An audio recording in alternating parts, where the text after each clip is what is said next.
Now, hi kids, how's everybody doing? And here we are at the after show, the wonderful Badger after show, and we've got Badger here. We've got Hello. Ionic Dance. The wonderful Kate Farr happens to be here, Yes, and I do. yay! And if there's anybody else on the side that happens to want to drop by, just let me know, and we can manage to grab you guys in here. I'm so glad to see that there's actually some motion on the camera. It's an interesting Actually moving thing. this time. Yeah, when I turned OBS off, all of a sudden everything started moving on the camera again, and it's like, oh crap! So I'm gonna have to fool around with that, figure out what's going on. Kate, what's up? What you been doing? Well, actually, I've been playing a double wide buttload of Pokemon Go. Ooh. Well, see, the thing is that I'm not allowed to do real exercise, not until like beginning of April, and so I mean, because of the whole brain surgery thing, they don't want me to like pop a blood vessel or something by doing too much exercise. Yes. But I need to get out somehow. I'm getting so damn restless. So I decided to start playing that stupid game. I mean, I looked at it and it looked so dumb. And now I'm like super into it. So, yeah, but no, I try to get out every day and go for like a walk. And walking is very boring to me unless I have a reason, either a destination or something. I don't know. And so, like walking all over the city to catch Pokemon is actually kind of fun. I like it. I've heard that it's something of a good way to meet people and to engage people and that sort of thing. So I guess there's something good about it, right? Well, a friend of mine at my board game night is like so super huge into this stuff. She spent actual money on it, right? And she added me on Facebook to this raid group because there's this thing you can do raiding these various Pokemon gyms, and there's like these big ass monsters and stuff. And the only way to beat them is to be social. There's no way you're going to win a raid on your own. Right. So, so like yesterday, I actually went on my first raiding mission with a bunch of people, which basically meant because it was raining, we were all in cars and we were just driving from gym to gym where a monster was showing up. And we'd just sit in the car and like tap at our phones really frantically to try to beat the thing. And it was actually a lot of fun. I got to meet new people. So, yeah. Yay. All right. Also, there's like one straight person in the entire group. So who knows? Maybe it'll be a dating scene, although most of them are gay guys. So. Okay, not exactly your cup of tea. No. Oh my. So yeah, maybe that would work out nicely. You know, you can never tell. I'm looking forward to meeting people in the waiting room of the dialysis treatment area or something. Yeah, because that's definitely where you want to start meeting folks. I'm just kidding around, folks. I'm not at that point yet. I don't know. I hate my brain. Every time someone says dialysis, my brain goes, well, shouldn't it be live-alysis? But well, that was my video yesterday, but was it? I don't know. I've been not keeping up as much as I should. Yeah, for those of you who haven't seen it, my video is entitled, let's see now, Life and Living. So just a little something there if you want to just have some fun with, you know, one of these little deals. And other than that, it's just your basic stuff that's going on. I wish it would warm up around here. It's a little cold. Well, and that's another thing is like the available Pokemon change with the weather, and it actually literally no joke hailed here a couple of days ago, and so that was interesting. Some of the shit I caught during that, but I can't remember the last time I saw hail, much less in California. Yeah, I mean I haven't seen hail in a while here in Pennsylvania, for fuck's sake. Let alone in California. I mean, precipitation of any sort is rather rare where you are, isn't it? It is, although there are certain months here in San Diego, like they talk about May gray and June gloom, although those seem to have come early this year because let's face it, our climate is changing. Mm-hmm. Mm-hmm. Yeah. Oh, climate change. It's all over the place. That's one of the interesting things about me being old. I won't see as much of the problems as a lot of the younger kids will, and I really feel for the younger folks. What they're going to have to go through that I'm going to get to miss because of virtue of my age. Yeah, it'll be interesting. I'm wondering, like, I doubt it, but if there's going to be like a weather-based Road Warrior apocalypse or some shit. Oh, hopefully. That'd be nicer than some of the other options, I think. True. I don't know if you guys watch a video series or a channel called What Culture, right? I know. But I've seen two of them. Yeah. a fun channel that they talk about the Marvel universe way the fuck too much. But one of the videos they did yesterday was about like how movies have gotten apocalypses wrong, especially nuclear apocalypses.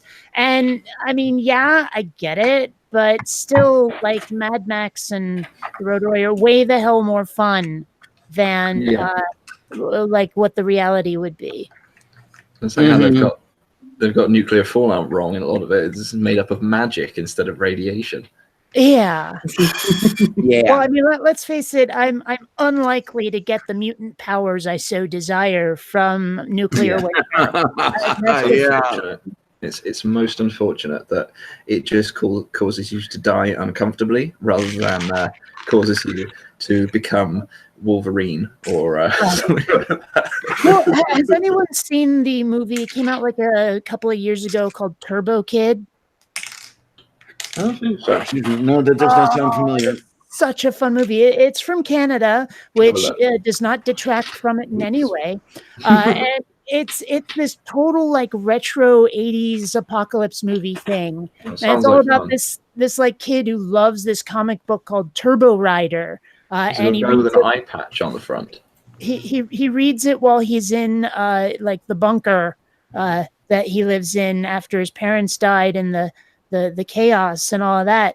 And then at some point he comes across this thing that's clearly a Nintendo Power Glove that gives him like these extra powers, and he goes out like killing the bad boss man who runs the compound with all the thugs and stuff. It's a lot of fun, but it is so tongue-in-cheek. If you're not prepared to watch what's clearly a parody tribute to the genre, you're going to be disappointed. Okay. I've just but found it is such a fun movie, and it's got the coolest soundtrack. If you're an 80s kid, you'll love it. Yeah, I seen the side chat, A Boy and His Dog, and God, I haven't seen mention of that in a long time. Turbo Kid, you said, wasn't it? Turbo Kid, yeah. Yeah, I'm just looking at the Wikipedia page. The poster for it looks very 80s. Oh, it is. Like the whole like thing is such an 80s tribute. The soundtrack is all like new wave kind of stuff, synth music, all that. It's really fun. It's so much fun. I think I should watch this with a friend of mine, because with both of us, one of our favorite films is Blade Runner. This is nothing like Blade Runner. Not a thing. No, but the music. Oh. I just like synthwave in general. Well, okay. And it does have Michael Ironside in it, so. Okay, I'm sold. I'm sold at that point. Doug Fearson just mentioned Don Johnson, and of course, when I first saw that, I misread it as Doc Johnson. For those of you who spend any time frequenting those specialty shops on the seedy side of town, okay then. No. That was the sex toy company of the 80s. Oh. There is a shop. I was a little young for that in the 80s. Okay. There's a shop nearby here that's just called Private Shop. Okay. We call it Dirty Barrys. Is there a reason for Barry? We're British. Everything's Barry. Is it? I did not like. Okay, I know a lot about Britain, but that's one I missed. I think that's more of a southern British thing. Just certain groups, things become Barry. Like everything. I was doing some nature conservation volunteering. Everything, and everyone was Barry there. We had to move some soil. Oh, it's all right. I'll go get the wheelbarrow.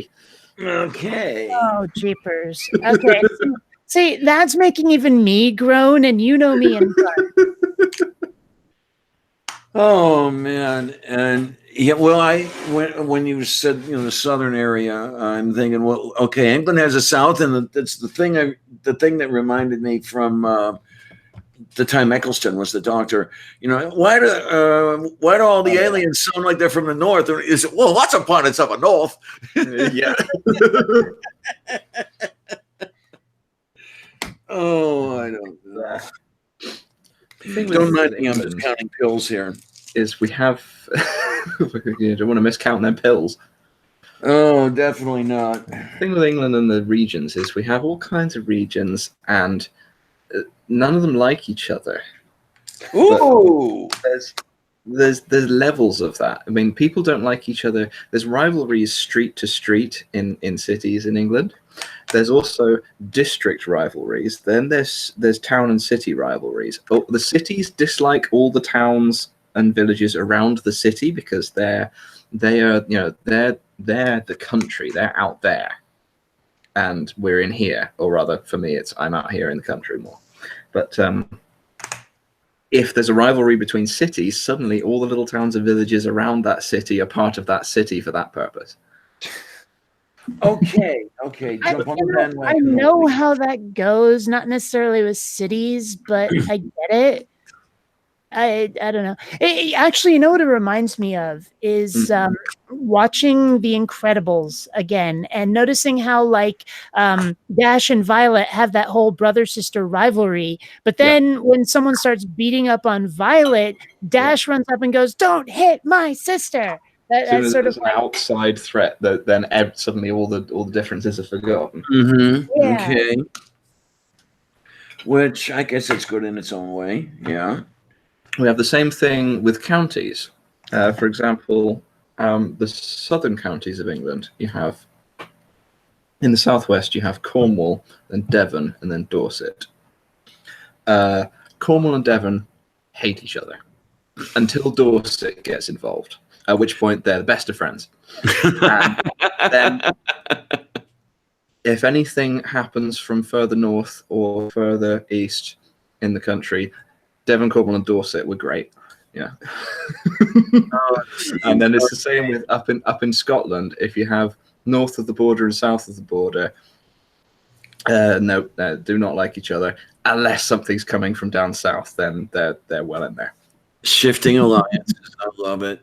It reminds me of, gosh, I keep mixing up Brave New World and 1984 for some reason, but there's that one where like here's these 3 continents and they all hate each other. Well, 2 of them hate each other, and then all of a sudden the alliances switch. Yeah, that's 1984. Okay. I forget the continent names. One of them is Oceania, and I forget where all the other.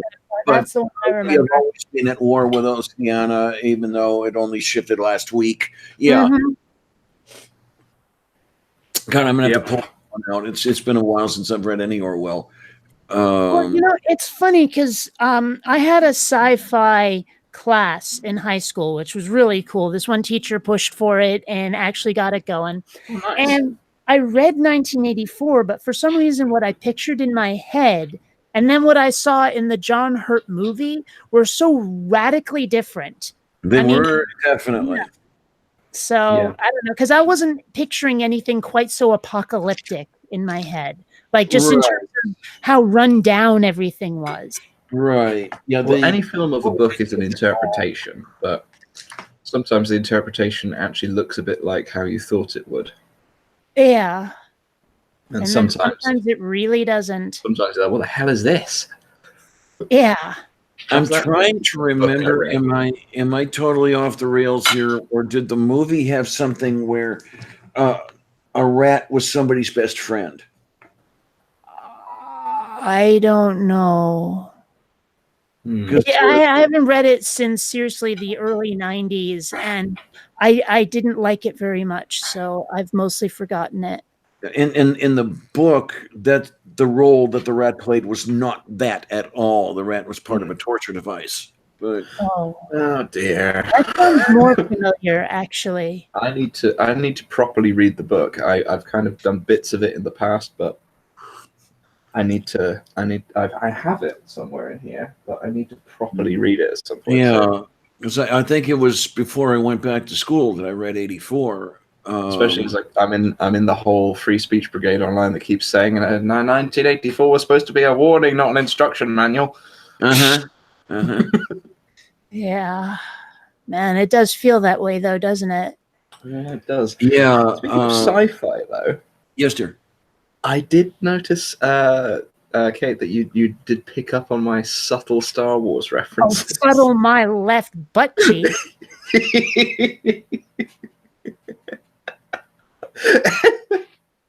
That's one of my favorite things to do. Just when someone says, "Should I do this or should I do that?" and I say, "Well, you must do what you feel is right, of course."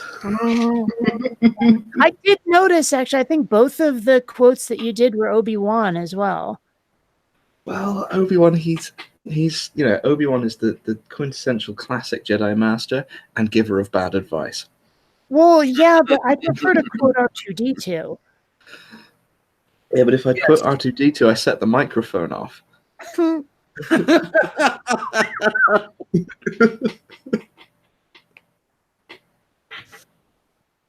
Oh, well, that was a thread killer, wasn't it?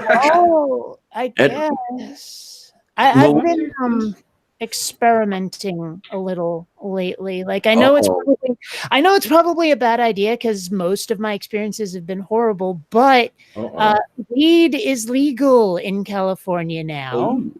And well. So it is. And they have a delivery website where they'll just like almost like Lyft or Uber, someone with their car will drive your weed to you, right? Oh, cool.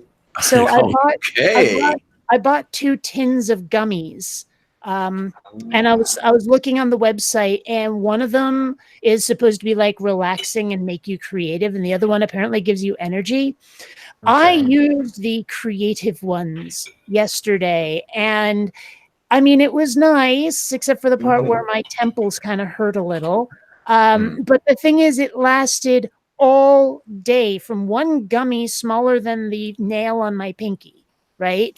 And and I woke up feeling kind of iffy. But I'm wondering if there's a thing where you need to like build up a tolerance or something. I don't know.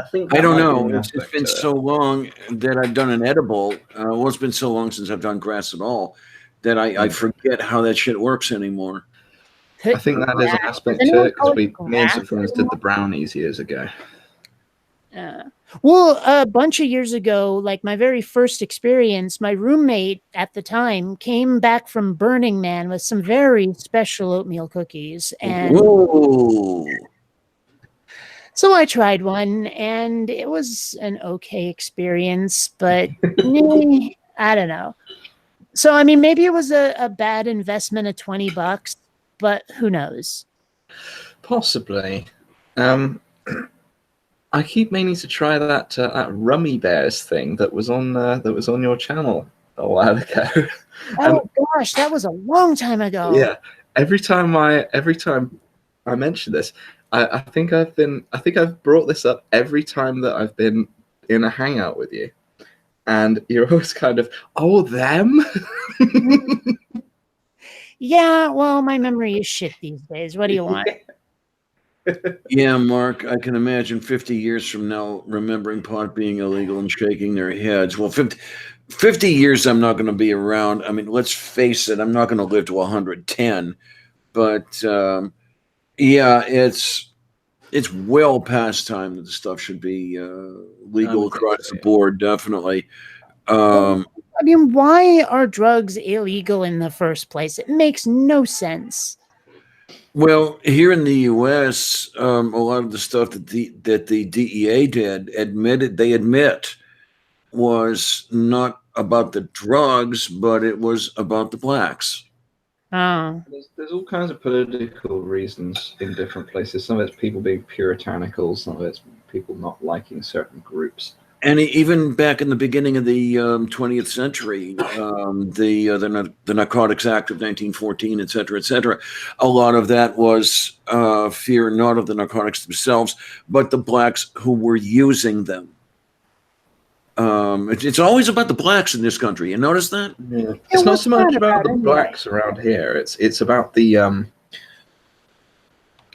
well, some of it's about the gypsies and the various different groups that title can apply to, because it's actually in Europe it's a very broad term. But well, any group of people that aren't really dependent on living in one fixed location are generally looked upon with suspicion. well, So you know, I mean, there's a whole thing about that. Sorry, go on. it's funny because, like, not by design. I was raised in Vermont, where there's just almost no black people, or at least there weren't when I was in school. So it's not like I was avoiding black people, but I just never had very many black friends or even acquaintances. Yeah, but I never knew any that made me feel threatened in any way. So okay. I don't know. And there have been times I've been worried, like I look at a lot of what we associate with black culture these days, and I don't like a lot of it, like rap and stuff. And part of me is like, what am I, fucking racist? I don't want to be. But then I look back at some of the older stuff, like say Chuck Berry, and I'm like, no, I just don't like rap. There you go. Yeah. Yeah. No, I can't stand the what did they call it now? Urban. Yeah, it's especially when it gets as bad. Now I'm not worried about monetization, but when it when it gets to ho n-word kill and no thank you, I'm not up for that. The thing is, in over here there is racial tension, but it's not quite the same as in America. It's well, a lot of people really dislike Polish people in England because there's the whole cheap labor coming over taking all the jobs thing. Every Polish person I've met and interacted with has been lovely. They've been really great people, and I've got on better with them than I have with a lot of natives. Now the thing with the Polacks, are they afraid of the Polish people taking jobs the same way that the U.S. Bigots are afraid of the Mexicans taking jobs, where the Mexicans are actually taking jobs that no U.S. citizen wants? So there's no fear of anybody taking any jobs anyway. There's definitely some of that, but as well as that, you do find a lot of Polish people doing retail jobs. Okay. Yeah, here in the U.S., just try to get somebody born and raised in the suburbs of Pittsburgh, for example, to pick tomatoes for a living. It's not going to happen. Or be like cleanup staff down on your hands and knees with a sponge in the public toilets. Right. Now, that job, that sort of job, at least in this neighborhood, happens to be taken mostly by either Southeast Asian immigrants or Hispanic immigrants. Mm-hmm. No Yinzer would ever want any of that shit. Mm-hmm. And I speak in a derogatory manner of the people around here because I don't like a lot of them. I don't know. I'm trying to think, are there any racial or ethnic groups besides French Canadians that I don't like at all because that's what they are? And I'm realizing, no, it's always culture. It's always culture. Always, yes. There's no specific group that I dislike because of. Well, let me put it this way: there's no group that I dislike because of their innate characteristics. You know, their physical, or racial, or background like that. There's groups I dislike culturally because of how, well, generally more religiously defined than culturally, to be fair. But I don't dislike the followers of it. I dislike the how the thing itself influences those people. But generally, I just don't like people that much. That's the thing. There's I'd rather that. not Yes, be around people. You know, I'd rather be by myself most of the time. I mean, here in the working class areas of Pittsburgh, there's a disdain, for example, for education, for being educated, and that comes from the I'll call it the Milhunky demographic, if you will, the Eastern European immigrants who came to work in the steel mills and actively disliked obtaining an education beyond the 8th grade. And it's, I don't need any of that. My dad will get me a job at the mill. Well, actually, I don't need no 8th grade. My dad will get me a job at the mill. You know, so I can't do the Pittsburgh accent, right? God, it grates on my nerves. Well, whenever people talk about like they're making fun of someone for being a nerd or something, and they're making fun of someone because they're smart, and I'm like, that's kind of, I mean, it makes sense in a way because you're stupid, and naturally you're not going to like the smart people. I don't like you. It's like, how can you make fun of somebody? Like, you have a high IQ. You have all this book learning. You know things. You're smart. And I'm like, dude, what the fuck? How can you make fun of me for that?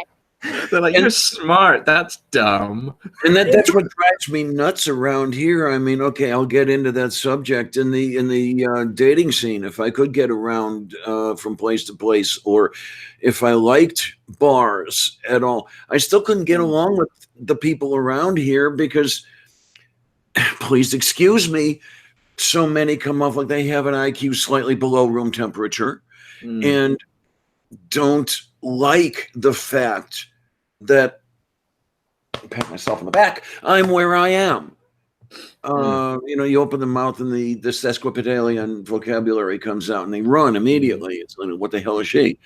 Although there are some folks out there who talk like their grandmother gave them a thesaurus for Christmas, like they're deliberately choosing the 50-cent word. Right. I have a tendency to do that occasionally. I try not to. You know, yeah, that's a little ostentatious. Not a good thing. I do have a bit of a tendency to do that myself from time to time. I generally try not to, but sometimes my brain just goes, "Here's a fun word. Say that," and it's like four or 5 or 6 syllables long. Well, I mean, and don't get me wrong. You know, I love to play with language, but there's bounds of reason. You know. Yeah. Well, the problem is, then I'll be there in conversation and I'll say whatever word it is that's come to mind that's a bit, you know, a bit of a verbose kind of way of speaking, and I sit there and I say the sentence, and then I sit there afterwards going, I sound like an absolute dickhead, don't I? Yeah, there's just a way of speaking and a way of thinking. I find it very difficult to describe. That's basically go Steelers. And that I agree with Mark Caesar in the chat. He says, I don't like the group called wankers.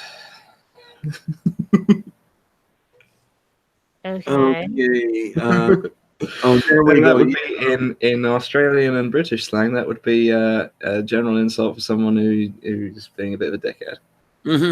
Yeah. I thought there must have been more to it than that, because doesn't everyone know that? Yep, but it's just the way you put it.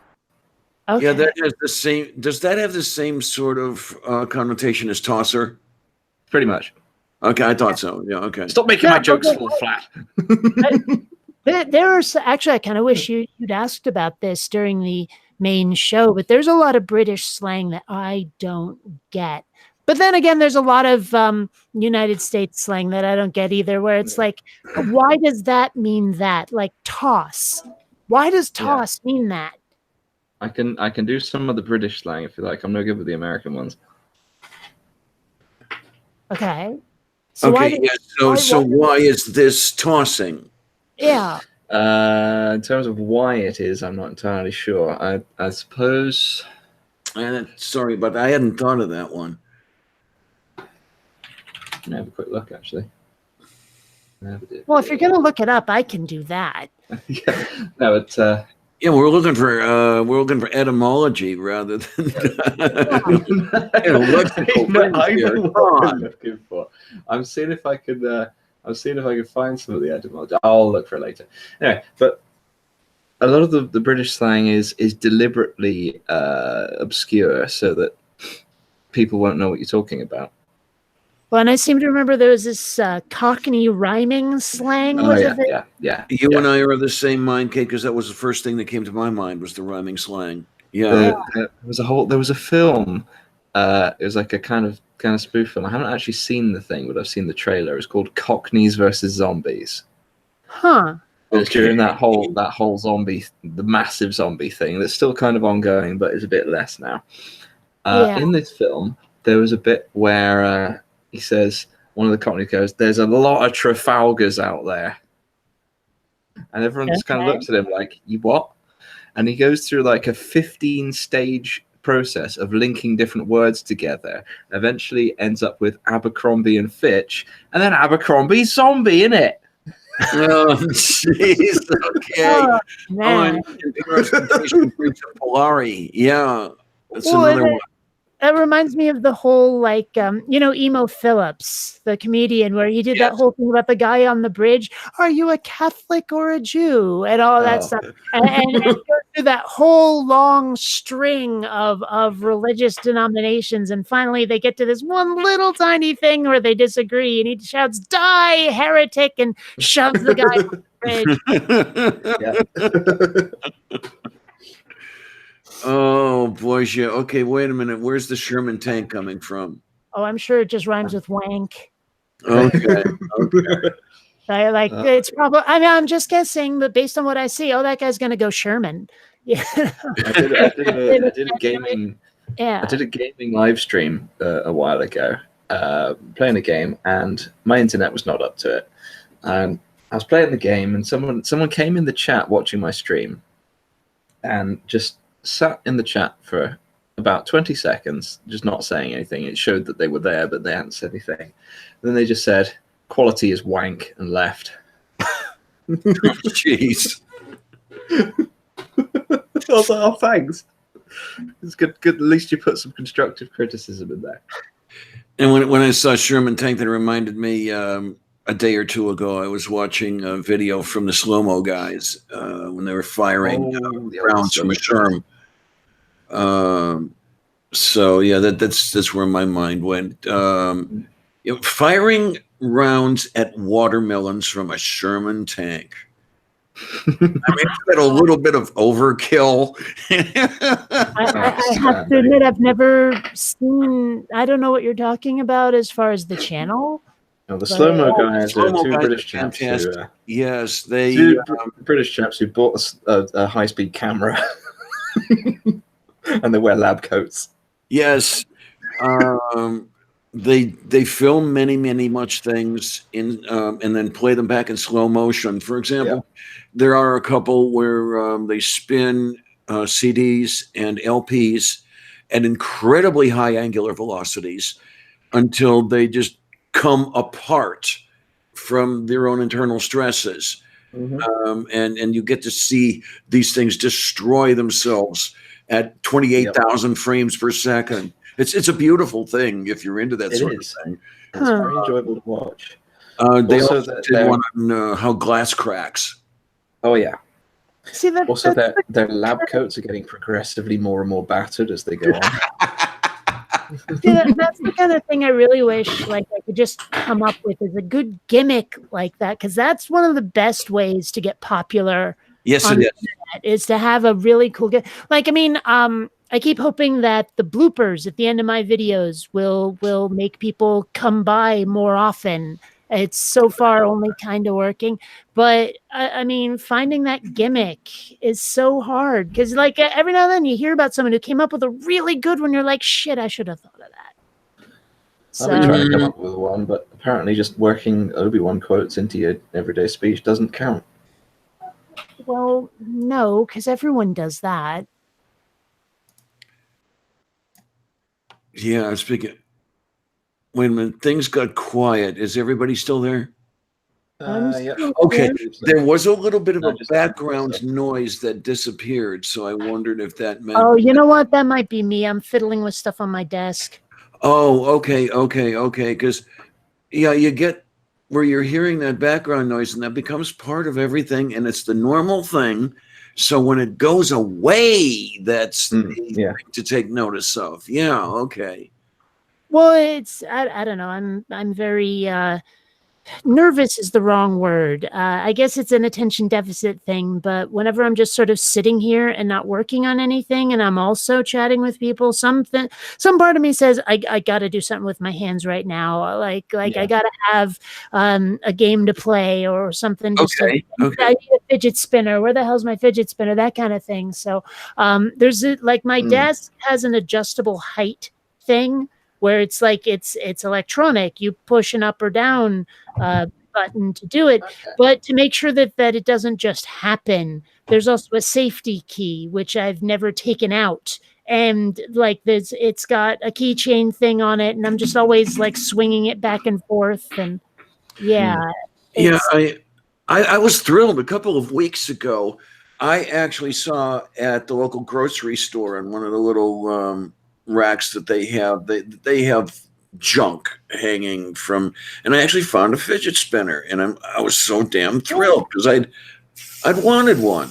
And what's really fun is you get one of these things spinning at a high angular velocity, and then you turn it over, and you feel the resistance it offers.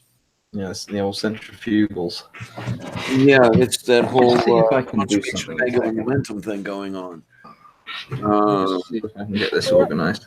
like, speaking of fidget spinners, there was this thing that someone sent me because you know how I like to do sci-fi stuff, like with my animations. And so one of the things that I usually need to do is to get like reference art to be able to just look at something and get some inspiration. And one of the things that this guy sent to me was a bunch of art someone had done where they took what the hell are you eating celery? I was just about to ask what that. It sounded like you were chewing on crisps.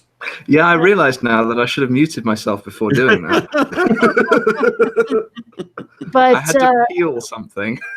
but one of the things that he sent me, like someone had taken ordinary everyday objects and just sort of turned them into like sci-fi stuff. And one of the things that he did was a fidget spinner getting turned into like a space station.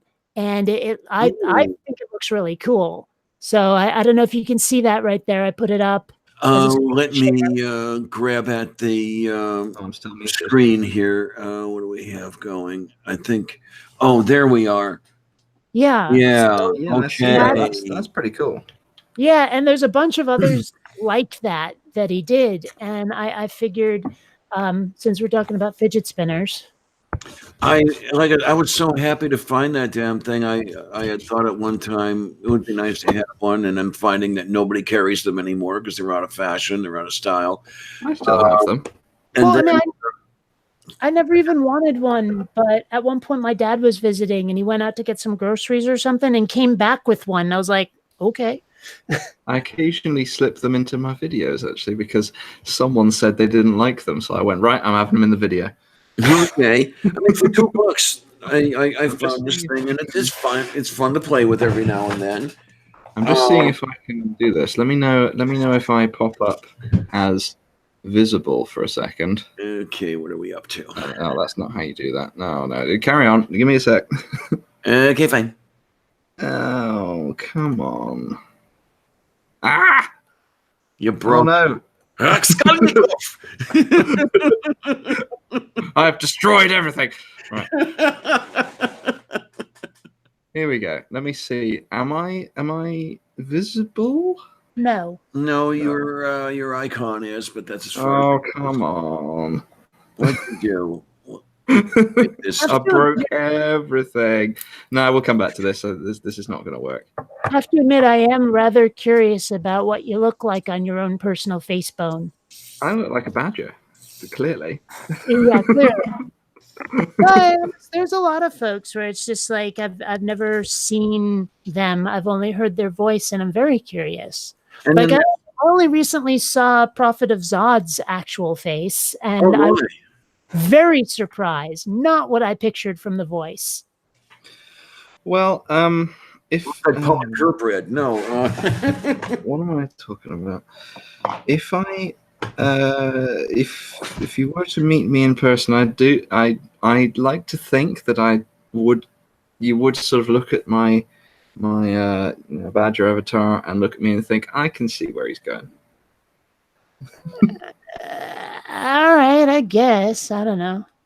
Well, you'd have to meet me in person to see it. But I like to think you could look at my little badger guy and then look at me in person and go, yeah, I suppose. Well, I don't know. It's a badger. Did you draw that yourself? It's complicated. I made it through a whole series of different things. So I didn't draw it, no. Okay. But it's done through like a combination of the 3D thing and then Photoshop and then putting the Photoshop into a video editor and adding movement effects and then making that into an animated GIF. I just GIF, and I just meant the design. The peanut butter. The design is made up of. That's the whole thing. The guy who invented the format said, "Choosy developers choose GIF." That was the whole point of the name. Oh, is that the actual history of it? Yes, it is. Okay, I did. I learned something today. Thank you. You made my day worth it. Maybe we can see me. I see something. I see something. Here is my fidget spinner. Oh, well, it's spinning. Whoa, that's an interesting look. Mine's a lot more plain than that. Wait a I minute. have a plain one as well, but I saw this on Amazon and went, I'm getting that one. Does it have a built-in dynamo and LEDs? Or no, it's just it's just got an shiny, gears. Oh, I see. Oh, I thought those were like painted on. That's wild. No, they spin independently of the thing. It looks like a weapon out of an 80s fantasy movie, like the glaive from Crow. Yeah. Right. Let me see if I can get my avatar back now. Now that I've done that. No, you broke it completely. It'll never work again. Yeah, probably not. Oh, boy, boy. I don't know anymore. What are we doing here? How are we doing? How are we doing, guys? What are you guys over in the side chat up to? By the way, someone on my channel when I did my Noah's Ark video specifically requested they see more badger paws. So I specifically have got these badger paws so that I can do that. Okay. Spooky, it doesn't matter what it stands for because there are so many acronyms out there where we don't pronounce the letter the way it is for the word it represents. So I'm sorry, it's still GIF, not GIF. Cope. What am I doing? I mean, let's put it this way. Do you wear a scuba tank or a scuba tank? Because it's not underwater now, is it? And yet... I frequently go underwater.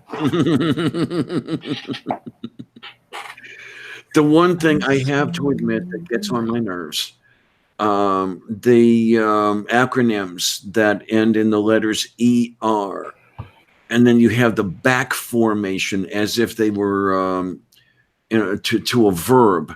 So, for example, the Thomas Albert Smith electrical rifle is the taser. And then there was the back formation where you tase somebody with that. And I cringe every time because it's, wait a minute, you Thomas Albert Smith electrical somebody? Well, yeah. And I know that I'm not supposed to be thinking it that way. I'm back. There we go.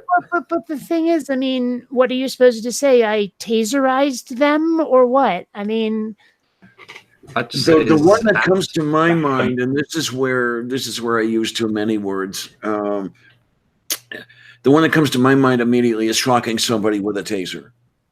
What's wrong with that? That's too many words. I know. You're just supposed to.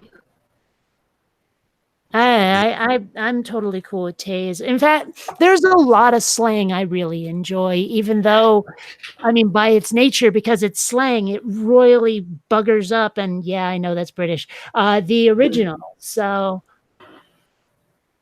I'm weird that way. And laser, that's another one. You wait a minute, are you what is it? Light amplification by stimulated emissioning something? Well, I suppose you could just say I zapped it, but do lasers even actually make a sound usually? I think maybe a hum of some sort of like electronic bits, but other than that would be the transformers, yeah, that are supplying those are more power. than the eye. Say again? I said those are more than meets the eye. Yes, indeed. So like I say, well, you all know I'm weird, so. I think everybody's weird in their own way. Yeah, I revel. Some people are more weird in their own way than others. I mean, the FSB would always, complain at me. You always have to be different. And yeah, were I not different, I wouldn't be me. For fuck's sake, I would be just like every other piece of wallpaper on the wall. Come on. Although it's funny, there was something I was. It wasn't really an argument. It was just something that kind of bugged me that I posted about on Facebook about how sometimes you'll get people who have one form of disability or another who, when offered a fix, refuse to take it for one reason or another. The one that came up, and actually one of the ones that inspired this, even though I wasn't specific about it, was deaf people given the opportunity to hear. And you'll get folks and they like refuse. I'm sitting there going, why? Well, this is an interesting thing. Because someone who's never heard anything, suddenly hearing everything might be very overwhelming. And I think that's part of the problem is, if I remember correctly, when the deaf person first has hearing restored, they actually do hear everything. We have learned as we have lived how to tune out certain things, how to tune out certain background sounds and everything that they haven't learned how to tune out yet.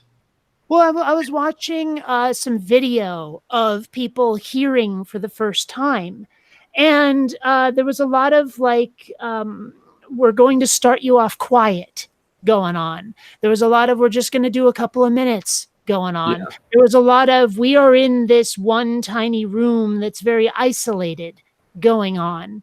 And so I mean, it seems like they have come up with ways to cope with at least most of that. Mm-hmm. Also, people don't like change.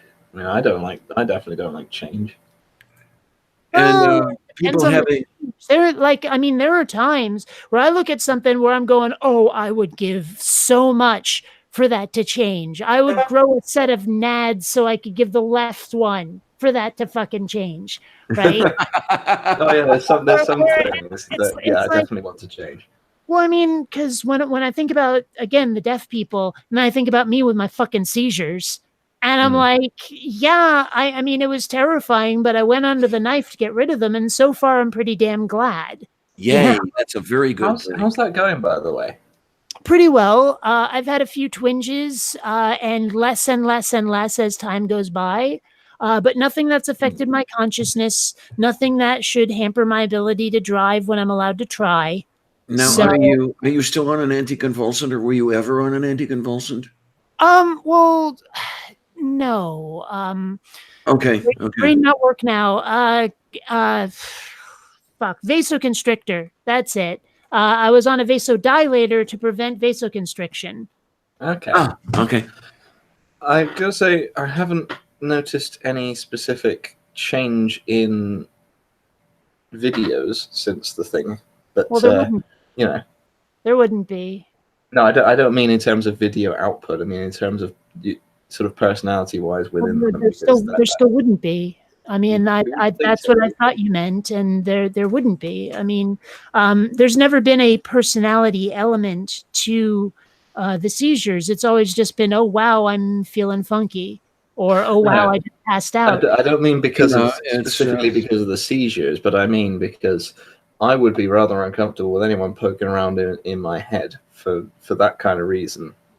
Even if I know rationally that they're nowhere near the part of my brain that would deal with who I am and who I perceive myself as, I still wouldn't be happy about them poking around in there. Well, but what part of me did you think that might affect? I don't know. I'm not a neuroscientist. Well, I kind of get where you're coming from. Well, you said you saw no difference in my videos, and I'm sitting there thinking, but what might have changed? I don't know what you were. Well, there's the story with that guy who survived being. I think it was he had I think it was a factory accident, and he had essentially a big iron rod stuck through his skull. Oh, Phineas Cage. There was a railroad accident. And suddenly his personality shifted from being a generally quite laid-back person to being a very belligerent and angry person because he no longer had control of the emotional aspect of his personality. That happened because of the trajectory that the tamping rod took. It went through his frontal lobe. Yeah. That's what I mean. Yeah. I mean, that's the thing is I didn't have a rod through my head. This was a tiny. I know that rationally speaking, but I still wouldn't want people poking around in there for that sort of. I wasn't exactly. I'm a little bit irrational when it comes to my brain. I mean, I had to weigh brain surgery with being on meds for my entire life, and occasionally having bouts of I'm not conscious. And well, I think the trade-off was worth it. Mm-hmm. Yeah, no, I don't disagree.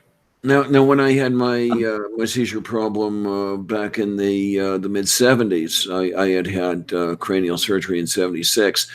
They had told me that were the damaged area to have been on the left side of my brain, they would have thought twice and maybe three times before going in, because there would have been things that they could disturb that they really didn't want to disturb. But happily, it was on the right side of the brain. There wasn't that much going on over there, say in speech centers or in various like facial recognition, things like that. They felt okay about going in with that, and it was still scary. Don't get me wrong. I suppose what I'm getting at is I'm not sure I'd be willing to go through with the same thing that you did, because I'm a little. When it comes to poking around in my brain, I'm not particularly brave about that. and Mark, I noticed, you were on an anticonvulsant after your motorcycle accident. Head injuries often lead to seizures, and that's what led to mine. It was I fell, believe it or not, I fell out of bed, slammed my head on an oak floor, and it took a few weeks, but then they were motor seizures rather than grand mal epilepsy or anything like that. Basically, what happened was the left arm and hand, the muscles would tense up, everything would become rigid, and then after a while, the perception would be fooled with, if you will, as it progressed. I'd be standing straight up, perpendicular to the floor, but you felt like you were at about 45 degrees, things like that. And then when the muscles would not be rigid anymore, then there would be paralysis for a couple minutes, and then everything would slowly return. It was more annoying than dangerous, but you didn't want me behind the wheel of a car. Okay. That sort of thing. I could see that being an issue. Yeah, and it's a good thing that I did not own a motor vehicle at the time. I don't know. I can't steer. My arm's gone rigid. Yeah. Now, believe it or not, when things got a little bit better and I did own a motor vehicle, that did actually happen to me a couple of times.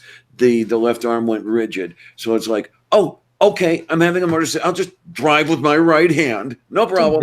And it's just like on an interstate highway, 55 miles an hour. It's like you don't want to necessarily do that sort of thing. I got through it. Driving along the highway, just oh no, I'm having a seizure and I can only use one arm. It's been over 20 years since I've had a seizure, so things are pretty good in that respect. Yeah, that wouldn't be ideal. Yeah. I know that I'll never have a pilot's license. I mean, even were I able to afford the flying lessons, no, they wouldn't give me a license. But oh well. I suppose I got to fly a plane once. Friend of mine owned a plane and was like, "Hey, Kate, wanna like go fly over Lake Washington?" And then we're over Lake Washington. He goes, "Your turn," and hands me the controls. I've had that happen to me. I was visiting the Grand Canyon and took a flight on Grand Canyon Airlines. So you have one of these 4-seat Pipers. You had the pilot on the left, you had me on the right-hand seat, and then you have two people in the back. Pilot had a mic that he was speaking into, and his hand was on the yoke. So he keys the mic and says, "Now over there," pointing out the windshield. Meanwhile, the plane does one of these, just roll slightly and decrease in altitude. I grab the yoke and it's like, "What are you doing?" that was kind of fun. In the Grand Canyon, this happened. Those were the fun days. Oh, Christ. I wish I could go back out there, but I don't think I'll ever be able to have the money to get out there again. It's just one of those things that happens when you're poor, I don't really know, like, what's the appeal of going to the Grand Canyon? It's the view, and but what's so thrilling? It's a ditch. So, well, I guess that's the way I work. It's me that takes this in and really appreciates it, and I know that other people don't get it at all. My most recent ex, didn't get it at all, and she was, it's a hole in the ground and everything. But I'm standing there and I'm seeing in real time, in like 6 million years of geology, looking at every layer going from grade down to the bottom of the canyon. And it's just the closest I can get to a religious experience. Okay. Really, I get kind of the same thing, but the issue that I have with it is I really love going and looking at views, things like that, like being on a high place looking across a big open landscape, or looking at something different, or something that I would look at and say, that's beautiful. The problem is that feeling doesn't last very long for me. It lasts kind of, oh, that's great, I love that. Okay, I'm going there. Kind of with you on that. But the problem I have then is, I look at the thing and it's good, and it's really great to look at. But if it's taken me, 2 months of planning, 15 hours on a plane to fly to that place for a 20-second experience of, oh, that's nice, it's not necessarily worth it. Well, no, 20 seconds for me wouldn't be good enough. No, I've got to spend some time out there, and I did. And this is something I've carried with me for something over 35 years. It's just the way I'm wired. Dark skies are another thing like that. I love dark sky. And when I say dark skies, what I mean is you look up and you see nothing but stars. There are no streetlights, no air glow, nothing. You're seeing like 10,000 fucking stars up there. And it just does things to me. See, for me, it would have to be like a tropical sunset. I was about to say as well, just Okay. sunsets in general will set me going. I Nah, can sit there and watch a sunset. It's got to be the like the sort of like ocean kind of thing. It's like I'm trying to think of a good example. Like I don't have a good picture for it, but you know how you get like some of those 80s pictures where it's like stylized and shit. Oh, yeah, I know what you mean. Where the kind of cell shaded a sunset. Yeah, well, if you see whatever it was that inspired that, I'm probably a happy camper.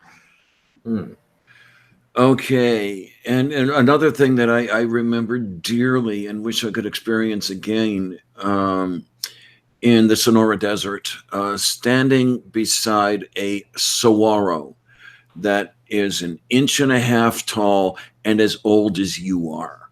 And I was 27 at the time. What was it that you saw? Sorry, Pardon me? what was it that you Oh, saw? A thing that was. Saguaro is a sort of cactus. You know the one with the arms? Right. Yeah. No, this was a tiny one. This was a baby, if you will, saguaro. The damn thing's about so tall. And to think that it took 27 years for the thing to grow from seed to that. And then another 50 years later, it's going to start growing arms. So as old as I am not yet as old as a saguaro would be when it would begin growing arms. It's just that aspect of the time that it takes for these things to happen. Okay, here we go. This is what I'm talking about. Let me is get the kind of sunset I'm talking about. Oh my word. Okay, yeah. That is beautiful. That is absolutely beautiful. Yeah, I can get behind that. I'm just seeing if I can find this thing. I suppose, though, that I know I'll never get the chance, but I would give whatever body parts were necessary to have is to be able to stand at the Sea of Tranquility or at Oceanus Something Procularum. like this here. Now that's interesting. Is that the kind of 80s? Oh yeah, absolutely. Neon lights thing you were on about? Yeah. Yeah, but and the real version of that. I do. What I was really talking about is whatever inspired that, like whatever real. But of course, if I could live in a world that looked like that sort of 80s stylized, I'd live in that world. You know, so that'd like be pretty cool. Like if all neon lights and yeah, I mean, I would give a lot to live in the world of Tron, in the digital world. Okay.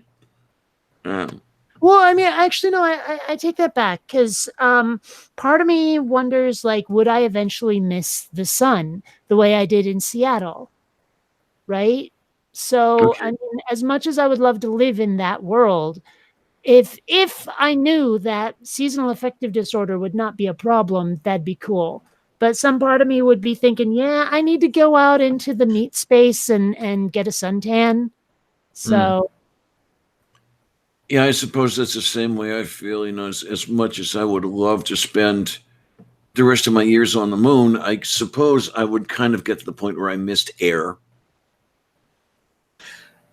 I think that depending on the equipment, that might happen quite rapidly. Well, and that's the thing is, like, when I think about living out in space like that, there would always be that tiny constant worry of like depressurization, of running out of resources and everything.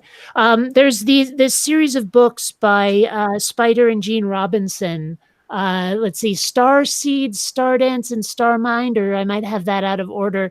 But the whole thing is that there's this like alien glop that appears, like sort of in Earth orbit, and you can go into it and let it sort of like infuse with you. You can get into symbiosis with it. And now with that, you can live out in space forever, but you can only live in space, right? Uh-huh. And so but I'm sitting here thinking, and also you get into like psychic rapport with everyone else who's taken part in the whole symbiosis thing. So going But back to an get Earth-like planet would be bad for you then. yeah, you couldn't do it. Okay. But the thing is, like to be allowed to enter symbiosis, they make you do this whole like training thing, and a large part of it is being in suits. And I'm sitting here thinking that would be terrifying in ways that being part of the symbiote would not. Yeah. Yeah. I wonder how I would take being in a pressure suit, because I get a little claustrophobic from time to time, and now pressure suit's the ultimate claustrophobia. It's a form-fitting piece of equipment, and you can't even freaking scratch your nose if you need to. That's Yeah. what would wig me out. Yeah. I have the same problem with scuba diving, or per our conversation earlier, scuba diving. There you go. But yeah, it was being enclosed in the suit, and I couldn't, I had an itchy eye. I couldn't scratch my eye because I had the mask on, and if I took it off, it would fill with water, and I'd have to go through the entire mask clearing procedure in order to get the water out of the mask again, which was the reason I had the itchy eye in the first place, because I just spent ages doing that. Yes. Yeah, I almost wouldn't mind doing some of the scuba diving, but at the same time, I don't think I'll die unhappy if I don't. Yeah, I only got to try scuba diving once, and it was in a swimming pool, and I'm kind of disappointed. It was fun, but I don't feel the need to go and do it again right now. Yeah, I'd rather dive to Sargasso Sea than a swimming pool. Okay. I did the training in a pool, and then we went out in the sea. Okay, or a coral reef. That would be fun. Now, wreck diving, I don't know if I'd want to do. I'd be a little bit afraid of something failing and caving in on me, and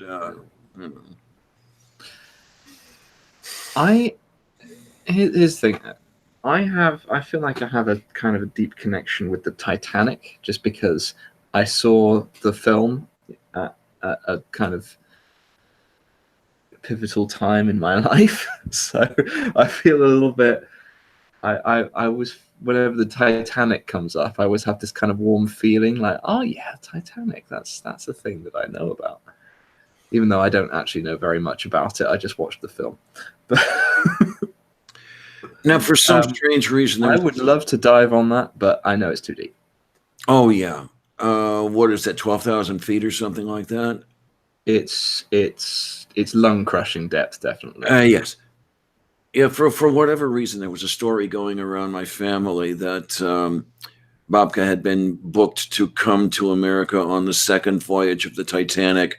That would have been cool. Unfortunately, it was not the case. Yep. So, oh well. No, she came over in 1916, not 1913. Okay. Well, probably good, to be fair, that, because I don't think it would have been in much of a state to transport anyone the second time. Yeah, pretty much. You know, got Obi-Wan there at the helm going, not to worry, we're still flying half a ship. Oh, the pressure chamber. Oh, you guys on the other side of the earth, man. Bedtime for you guys. That's the really, really interesting thing about having friends all over the pancake is the time zones. Yeah, I still don't know how flat earthers justify that or how they rationalize that. Well, there's a Mhm. little tiny sun that spins round over the place, isn't there, or something? Yeah, if I'm talking to Notjaw, it's either the case that he's just getting up and I'm heading to bed, or I'm just getting up and he's heading to bed. Yeah, same problem. He's asleep while I'm awake. I've actually not so much lost friends, but lost touch with them when they've moved to Yeah. other countries, and it's very sad. Just Yeah, because the whole time zone thing, like one of my friends, I don't even know how we got to be such good friends because we didn't really know each other very well on YouTube, but then because I accept most of my Facebook friend requests, I guess somehow we got chatting. And we used to chat on Skype for hours all the time, but now he lives in China. And Okay.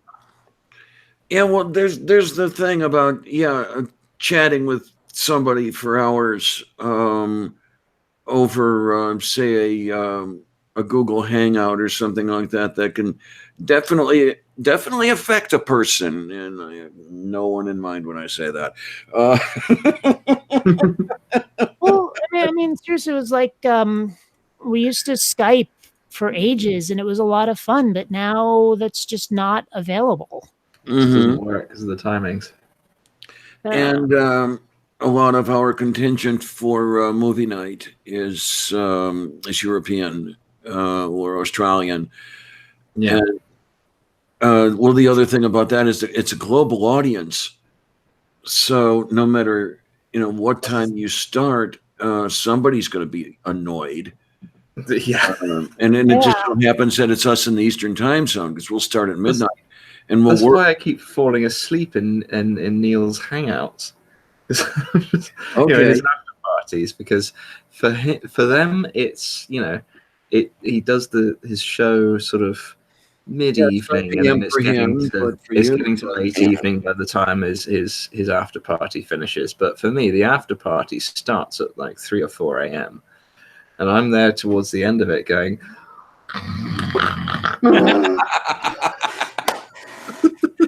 well, not that anyone has noticed or anything, but I've fallen asleep on movie night a couple of times. Because, like I say, we'll start at midnight and work 8 hours. And then when the movie's over, we're not done yet. We're another couple hours of just chatting around and everything else. So it's 9 a.m. by the time I'm heading to bed, and I've been up since the previous 9 a.m. So yay! Yeah. I'm sure no one's ever noticed me falling asleep in Neil's after parties. No, never. I think it may have been obvious at one point when I decided that the best thing to do was to just lean forward onto my desk, and because I have the laptop set up, then this happens. I'm just here yeah, well, that's my thing. I mean, when I'm quiet for a while on movie night, I definitely remember to mute my mic. I'm going to have to get used to it with the new mic now because there's a different motion I have to make to mute it. But because once or twice, we've been doing the movie night thing, and all of a sudden you're literally because we snore like hell. I've been told that not only do I not snore, but if you couldn't see me breathing, I could be mistaken for dead. Apparently that's how still I am when I'm sleeping. Oh, my Deathco would do that. And the other thing is he would very often sleep with his eyes open.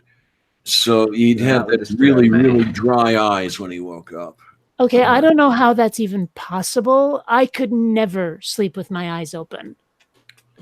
I don't know how they barely sleep if there's light from the smoke alarm in the room. But there was whatever reason that somebody went to check on him one night, and his eyes were open, and they thought he was dead. And he was quite alive and everything, and he had a few years left in him. But they only figured out he wasn't dead because they tried to flush him down the toilet, and he woke up. There you go. There you go. What were you doing? Oh, I thought you were dead. Oh man, love the meme. I definitely love the meme there. That's actually my own work, that one. Although I have to admit the punchline, I sort of stole that from Blackadder. Okay, no wonder it sounded a little familiar. Yeah. I thought it did sound a little British. Well, I mean, obviously Obi-Wan, Alec Guinness, but Yeah. even so, there was what was it? Blackadder Goes Forth, where they did the Oh yeah, was it the time talent travel one, wasn't it? Yeah. the talent show, and so George was doing his drag act, and General Melchett like got a crush on him, not realizing Okay. that he was a guy, and so Blackadder's giving him advice on what to do on his date, and he's like, and this is most important: don't get drunk and let him shag you on the veranda, right? Long before I ever saw that episode, every time I heard Vader was seduced by the dark side of the Force, my brain went to something a little more romantic than just like thinking, hey, that's cool, right? So I finally had to make that meme because it had been playing through my head since childhood. Mm-hmm. I mean, obviously not specifically that phrasing, but still. Not the shagged him on the veranda part. Yeah, you didn't get that much of that phrasing until Mike Myers. Yeah, well, no, actually, I mean, I watched a lot of British comedy long before Austin Powers, so We used to have such a monopoly on good comedy. oh, you I love did not. comedy. You had a monopoly on a very specific style of good comedy. You know, very, very sarcastic ones. Yeah, Mhm. I do like sarcasm. No. No, we got a good line in sarcasm over here. Yeah, it's true. Which is I suppose why I like what Mark Twain did so much. And I was lucky enough to hear Hal Holbrook do Mark Twain live, and that was I was in heaven that day, or what passes for it for an atheist. But yeah, the dry stuff, the sarcastic stuff, beautiful. Yeah. I have to admit, like when I was thinking about moving away from Seattle, and indeed when I've been thinking about maybe leaving the country entirely, I look at Britain and I think, hey, I wouldn't mind living there if it weren't for the weather, because apparently it's Seattle there all the time. Yeah, Can be a tad wet. Well, it's not just that; it's the clouds. You know, And the clouds, yeah. like every picture I've seen of British clouds looks like Seattle clouds. And I'm just also sitting there thinking, I want nothing to do with that. If the clouds were darker, I'd be okay with it. But they're too bright. Yeah. no, I've got those bright sunny days. Winter, like I don't know, October through April is total shit for me. I'm counting the days down. I feel the difference when you go out. When I go out into the sun, the mood lifts immediately, and I just have to stay there for a while. If I'm sitting in a park bench, I don't care, just as long as I'm soaking up the rays. Now I'm starting to sound like Donald Sutherland in Kelly's Heroes, but I gotta say, I'm not a fan of very sunny days when there's no cloud. I like the sky to have some texture. Yes, and that's one of the problems with Seattle clouds is there's no texture. Yeah, I like there to be something going on up there. You know, you got some clouds for the sun to interact with, so that you have some color in the sky that's not just blue and the yellowy white bit. Well, okay, if I had to choose between bright ass blue and bright ass white, I know which one I'm taking. But it is nice to have a few like fluffy accents in a blue sky. As long as I they don't quite- intersect with the sun. I quite like it when they intersect the sun, because then you have the sort of the interplay, particularly for a sunset, when you have all this sort of. Well, okay, for sure with the sunset, but I mean, I like sunset when you have the clouds sort of low on the horizon, spreading upwards a bit, and then the sun comes through them, and it turns the whole thing orange. But with okay, I mean, I patterns. agree with that, but when it's like, noon or afternoon or whatever, when the clouds and the sun intersect, it gets colder, and I don't like Oh, that. yeah, no, I know what you mean there. Yeah. The other thing with that is, I like storm clouds. Yes, agreed. Not just Oh, man. not just that it means there's a storm coming, but also, I get to batten down the hatches and huddle in the house and hear it shaking at the rafters. But also, The air just the changes. colours of storm clouds. Just the dark sort of center spreading Oh, out to a little bit more fluffy exterior. If really Seattle had been appealed to like me. that, I never would have left. Sort of very severe looking clouds just coming in, like, oh, I'm gonna rain on you. Well, one of my favorite memories was flying beside thunderheads at 35,000 feet. I was coming home from work. That I would like to do. And the lightning within the clouds was a beautiful thing, just the way it lit the clouds up. You didn't see the bolts as such. You saw just regions of the cloud light up in various hues of yellow and red. And my entire trip home, happily, I was able to fly alongside this thunderstorm, and that was what made the trip. That is something I would very much like to see at some point. No, I like the bolts myself. I was raised right, like my bedroom windows looked right out on Lake Champlain, and you could see lightning hitting the Adirondack Mountains, and it was really cool to see those storms. If there's anything I miss about the East Coast, it's the storms and the chipmunks. Yes, yeah, chipmunks are fun. Well, I mean, we have squirrels in abundance here. I haven't seen a chipmunk in decades. Yeah, and they're so cute. They are so small, and they just do things the way chipmunks do. Yeah, it's just something about it. One place I used to work had at least a family of chipmunks out the window. So I'd take a break from coding and look out the window and watch these guys. And there was also a family of trash pandas. Right. So there was always something to look at. I do dearly love the bolts of lightning, especially, and you're gonna think me so horrible for this. I especially loved the one that just missed my sister. Seriously, Like, how close are we talking here? we're talking about 20 feet. Okay. These Fairly lucky close. bastards had a swimming pool in the backyard, and there was a storm starting to brew up. Everybody came in. My sister stayed out there. So we're watching, her swim around in the pool and everything else. All of a sudden, a bolt of lightning comes down and hits the tree about 20 feet away from her. And you never saw anybody run so fast in all your life. White as a sheet, just running into the house, crying. It's like it's nothing to be laughing at. But still, you had to. How old was she?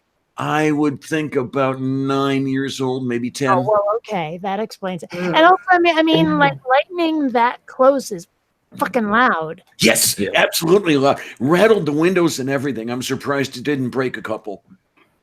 Yeah. But it was amazing, just the power of that bolt. And when she got fucking lucky as far as that goes, that it wasn't another, didn't hit the water she was in, because there was the tree it hit that was behind the garage. The tree it missed was right next to the pool. It was the one I had planted from seed. So you had like a 40-foot tree just waiting to be hit. I'm hoping that this the storm blowing overhead at the moment will have a bit of lightning going on. Yeah, we actually had some thunder, and I'm sure there must have been lightning associated with it, but I didn't see any. But there was a fair amount of thunder here a couple of days ago, and I think it might have been the same day we had that hail. No, it wasn't. Separate day, different day, but still. Okay. I'm sure Let's see us both leaning in to try to figure out what's going on. Pretty cool. Spooky. I love it. Squirrels are rats with good PR. See, we don't have so many of these fun animals like the chipmunks and stuff over here. We've got foxes, and we've got badgers. Now us badgers, long as you leave us alone, we're fine. Okay. But I take it if you get cornered, you're a little testy. Well, here's the thing. One, if you interfere with badgers, you're liable to be arrested. Because we are in fact a protected species, even though there's a badger cull going on. But the other thing is that there are stories which I'm not sure about the veracity of kids going out at night in places where they knew badgers might be, who would put a stick in, if they were wearing wellies, Wellington boots, they would put a stick in each of the wellies, so that if a badger were to try and take the legs out, it would break the stick and think it had broken their ankle. Oh, okay. And I cannot confirm or deny the veracity of that story. Is breaking their ankle a goal?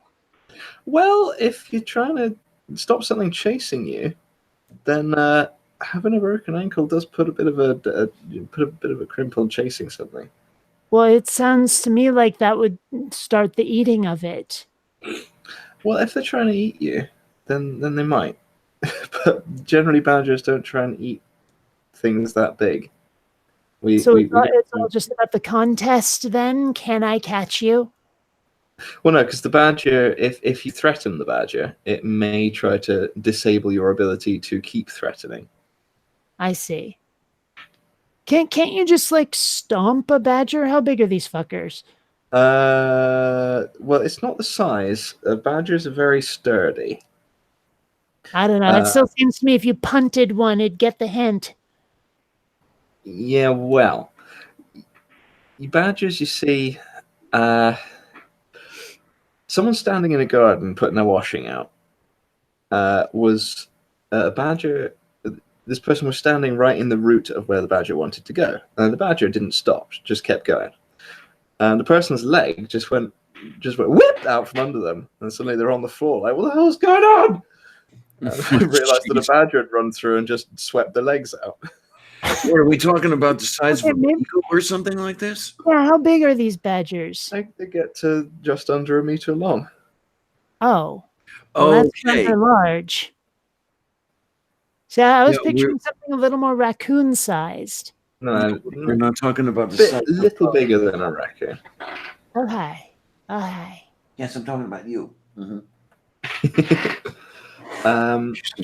We do have beavers. We have beavers now. Beavers were almost entirely driven out of the country by people looking for the beaver skins. But we now have beavers again. Okay, then. Yes, I need to start getting back into the dating scene myself.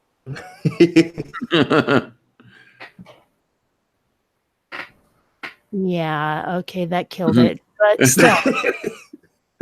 I'm keeping my mouth shut, that's all. Oh, man, but what was it that reminded me of St. Patrick's Day coming up? Oh, the beavers are coming back. That's it.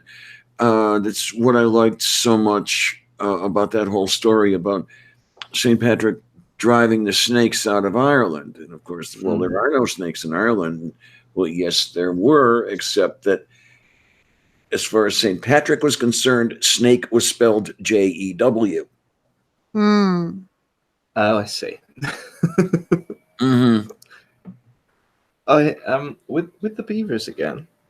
I was out with at one of the secret locations where beavers have been reintroduced for and scientifically observed to see how they interact with an environment. One thing that the people who are observing these beavers from various wildlife trusts have realized is that beavers do a tail slap. Yes, Yeah. as a They signal. will slap the water, but they've discovered that they like to sneak up on you first. So they'll get sort of right up next to you, and then they'll go and slap the water. And they're out at night trying to watch these beavers, and suddenly they're there having a brain aneurysm because this thing slapped the water next to them. They're like, Jeez, I love it. Yeah, apparently crows are complete rat bastards too. Like if you piss off a crow, it'll follow you and call its friends over to fuck with you too. Yes, absolutely. Crows remember. And you do want to be a little careful in this neighborhood because we do have quite a few crows. So you don't want to piss them off. I'm trying to make friends with the crows that come around to my garden. But it's not going very well so far. But that was the amazing thing. Back when my ex and I were still talking, when she was still talking to me, actually, I mean, I'd go over there and mow her lawn, that sort of thing, just to be nice. And never saw as many birds in one place as I did in her backyard. Birds I had never seen before, goldfinches, hummingbirds, for fuck's sake. I guess this neighborhood here is right on a major migratory route. So, and just a little bit to the west, you're off that route. So when I was growing up in Cleveland, we got sparrows and starlings, the occasional blue jay. But God, here, not in my backyard, unfortunately, but in hers, yeah, everywhere. It was totally amazing. Okay, now everybody can wake up now. Actually, I am still not entirely as awake as I'd like to be. I'm never as awake as I want to be these days. I'm always mildly sleep deprived because I stay up half the night doing stuff. So I'm tempted to try one of those allegedly makes you energetic gummies, but I'm also afraid that it'll last all frickin' day. So I don't know. Is it infused with coke or something? No, it's supposed to just be weed, but It's supposed to be. Maybe I should give it a day in between. You know what I mean? There you go. Yeah, that might be. Yeah, just to make sure they're not. What's the word? Synergizing. That's it. Why? I just meant that I should give myself a rest, but. Oh, well, that too. That might be an idea. Now, the one nice thing about grass is I haven't needed it in a very, very long time. It's an excellent analgesic. And when I have lower back pain, that's the only thing that'll touch it. No prescription drug invented so far. I mean, even the opioids will do anything for me when I'm having back pain, but the pot cures. You can't Dr. House it then. Say again? You can't do the Dr. House and be on the Vicodin. Right. No, the Vicodin doesn't do anything for me. It really doesn't. Well, that was the damn thing. Well, morphine might do something for me. Oh, don't get me started on morphine. When I had brain surgery, you have that famous 24-hour headache afterward because they had cut through the dura mater, which is very, very heavily innervated. I mean, they opened me up quite a bit, Kate, as opposed to you. And then all they were giving me was codeine. I wish they would have given me morphine because the codeine didn't do shit. But then when my ankle was surgically set, when I broke my ankle, they give me a shot of morphine in the ass, and it was perfect. That's much better. Yeah. I do remember I can't remember what it was, but they put some painkillers in me when twice now when I've been in for minor operations, once on a toe and once on my back. And they put the stuff in, and I could still feel what they were doing. It just didn't hurt. So, like the toe particularly, they injected me with so much of whatever the painkiller was that my toe swelled up to twice its normal size. I think it just replaced my toe with painkillers. Oops. And Mark, thank you for talking about smoking pot. I don't know if I could smoke grass anymore because I quit smoking 7 months ago. And number one, I don't know if I'd be coughing up one side and down the other. And I know what it's like when you cough with a lung full of pot smoke. And then the other one is, okay, would I be that much more inclined to go back to smoking tobacco were I to smoke grass? I might be willing to try vaping. The problem with smoking is that it makes you cough. I mean, like, I've never understood how anybody ever had a second cigarette, right? Like, because I tried it once, and after the initial coughing and hacking fit, I said, fuck this shit. And when I watch people chain smoking, I'm like, how do you even do that? I've tried it's amazing. I can get over the coughing bit because I've managed to when I have smoked, I generally had a pipe. I don't smoke regularly. I'm not a smoker, but I have tried it once or twice. Okay. And when I tried it with a pipe, it was, as long as you didn't take too deep a breath, it was all right. But the problem I had was keeping the bloody thing lit. Yeah, you have to keep drawing to keep this, because tobacco by itself will go out. In the cigarettes here in the U.S. anyway, I don't know about British cigarettes. They would add sodium nitrate to keep the stuff going when you weren't drawing through it. The better cigarettes didn't have it; they would go out. So when I was rolling my own with pipe tobacco, cigarettes would always go out. Okay, I will have to admit, like, most tobacco smells horrific, but one of my grandfathers would smoke a pipe and it smelled really good. Yeah, and I'll tell you, some of the pipe tobaccos smell absolutely fantastic. My ex liked when I would smoke the cherry pipe tobacco. And then there are some like bourbon pipe tobaccos that smell wonderful and taste pretty good too when you're at it. I mean, usually it just tastes like burning leaves, and it's not a good thing. But I kind of like aromatic cigars. You know, the problem is they're expensive as fuck. Yes, they are. Yeah, you're talking $10-15 for a decent aromatic cigar, and then so I like the smell of them when I've been around people smoking them, and like the one or two that I've tried have been much smoother than smoking something like a cigarette, which I have tried and thought was awful. But I'm not. This is the same reason I couldn't be an alcoholic. You know, anything that's actually reasonable is very expensive, and the cheap stuff burns my throat off. There you go. I guess that's one of the reasons I don't drink all that much. So when I was going through, when I was going through a period of being quite depressed, I thought to myself, oh, well, I suppose I'll start drinking then. I went down the shop and looked at the price of the bottle of whiskey. I went, oh, well, fuck that. Yeah. I'm sure you've heard me say it. I love to tell people that I have a drinking problem.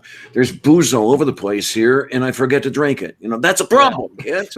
That's very similar. I have a bottle of Captain Morgan that sits on my fridge for frickin' ages just because I don't drink it, and I don't even remember to drink it.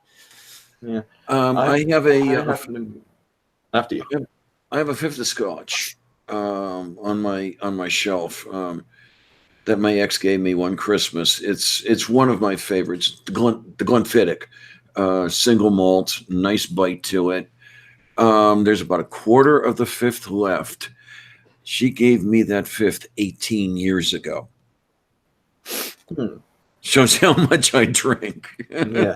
I don't know if I mentioned it before or not, but because I know we were talking about how I couldn't find a shot glass to save my life, right? Right. I was there when you were going up. But the thing is that it turns out my supermarket has a different logic than I would have had, because they group a lot of things together that are related in one way, where they could have been in an aisle with stuff that's related another way. My grocery store does that as well. Like, I mean, they have a housewares section where it's all like glasses and silverware and shit. And I was looking for the shot glass there instead of in the liquor aisle. I was going to ask you if they put it in the liquor aisle. Okay. Yeah, and I mean, that's not the only time that's happened. Like, I would have Why wouldn't you expected the put canned chili and glasses with the stuff to be glasses? next to the canned soups, but no, it's 2 aisles over, and I don't fucking know why. Here's the thing. Yeah, Spooky and Mark, I had smoked for 49 years. And then I guess, I decided, okay, this is it. It's time. It's time to quit. Lillian Harding says, I do like Pusser's rum.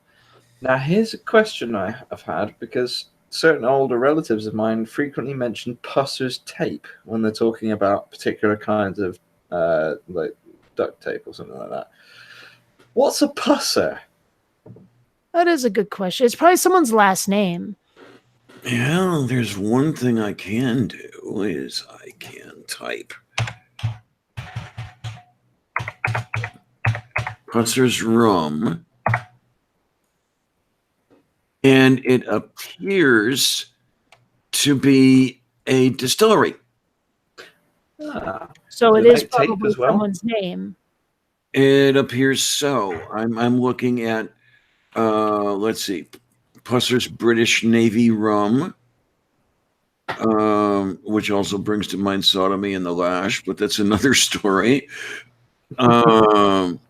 A tangy aroma of charred nuts, cinnamon, and brown butter have a whiff of melted plastic and follow through on a round entry to a dry yet fruity medium. But what the hell?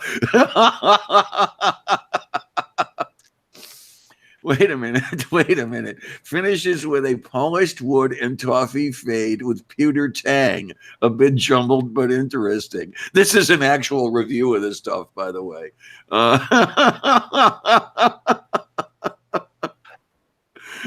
I've never heard anyone describe a liquor in quite that way.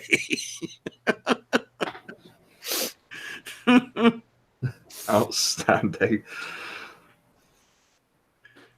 Oh, what do we have? What's this? I don't know if I'm ever going to find a review that's as good as that last one. No, this is just a product description. It's just the old advertising, but melted plastic. I'm going to see if I can find a review of something. Just 1 second. Yeah, the review I found, the one I'm laughing about, is from something called B21 Florida. B21.com. Has anyone read that review for a certain variety of gummy bears? No. There's a review for a certain variety of gummy bears. You could buy like a kilogram bag of them. Jeepers. And somebody did this. I think they had something specific about them. They may have been sugar-free or something like that. And someone got them and ate a good portion of the bag. And after eating this good portion of the bag, sat there for a while.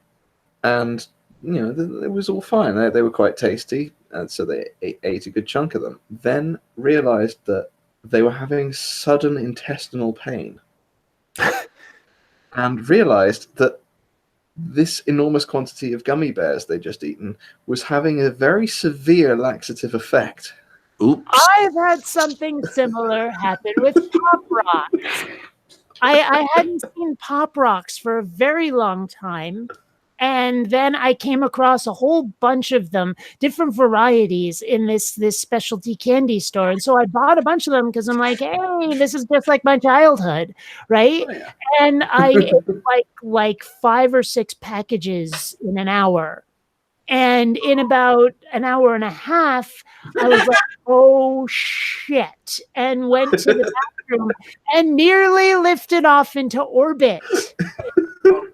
So, yeah. I've done the same with chocolate before.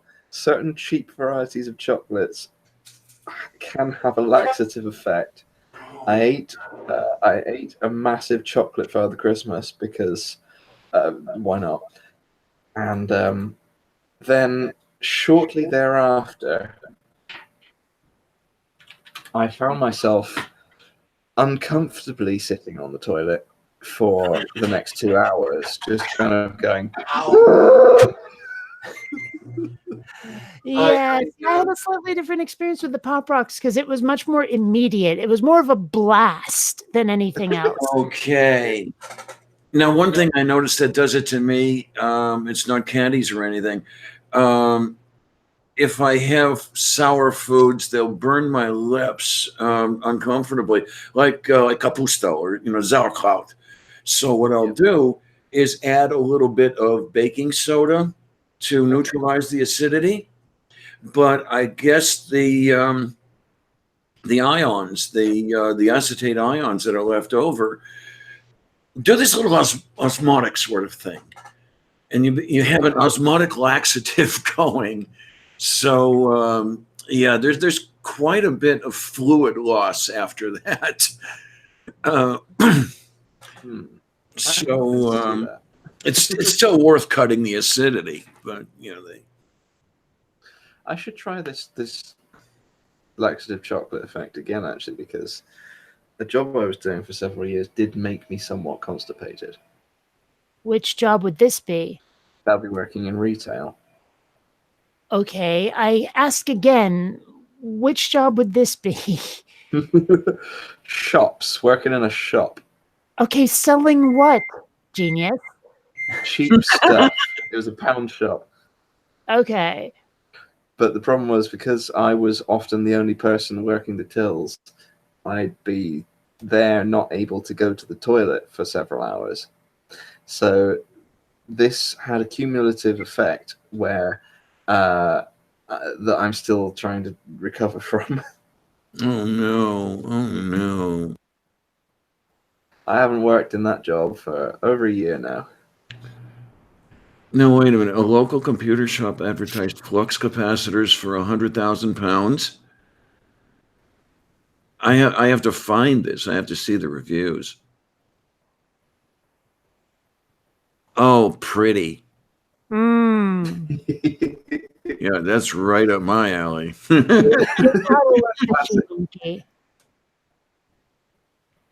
I don't think I've got that desperate yet. I remember seeing that one as back in the day when the earliest memes were becoming things.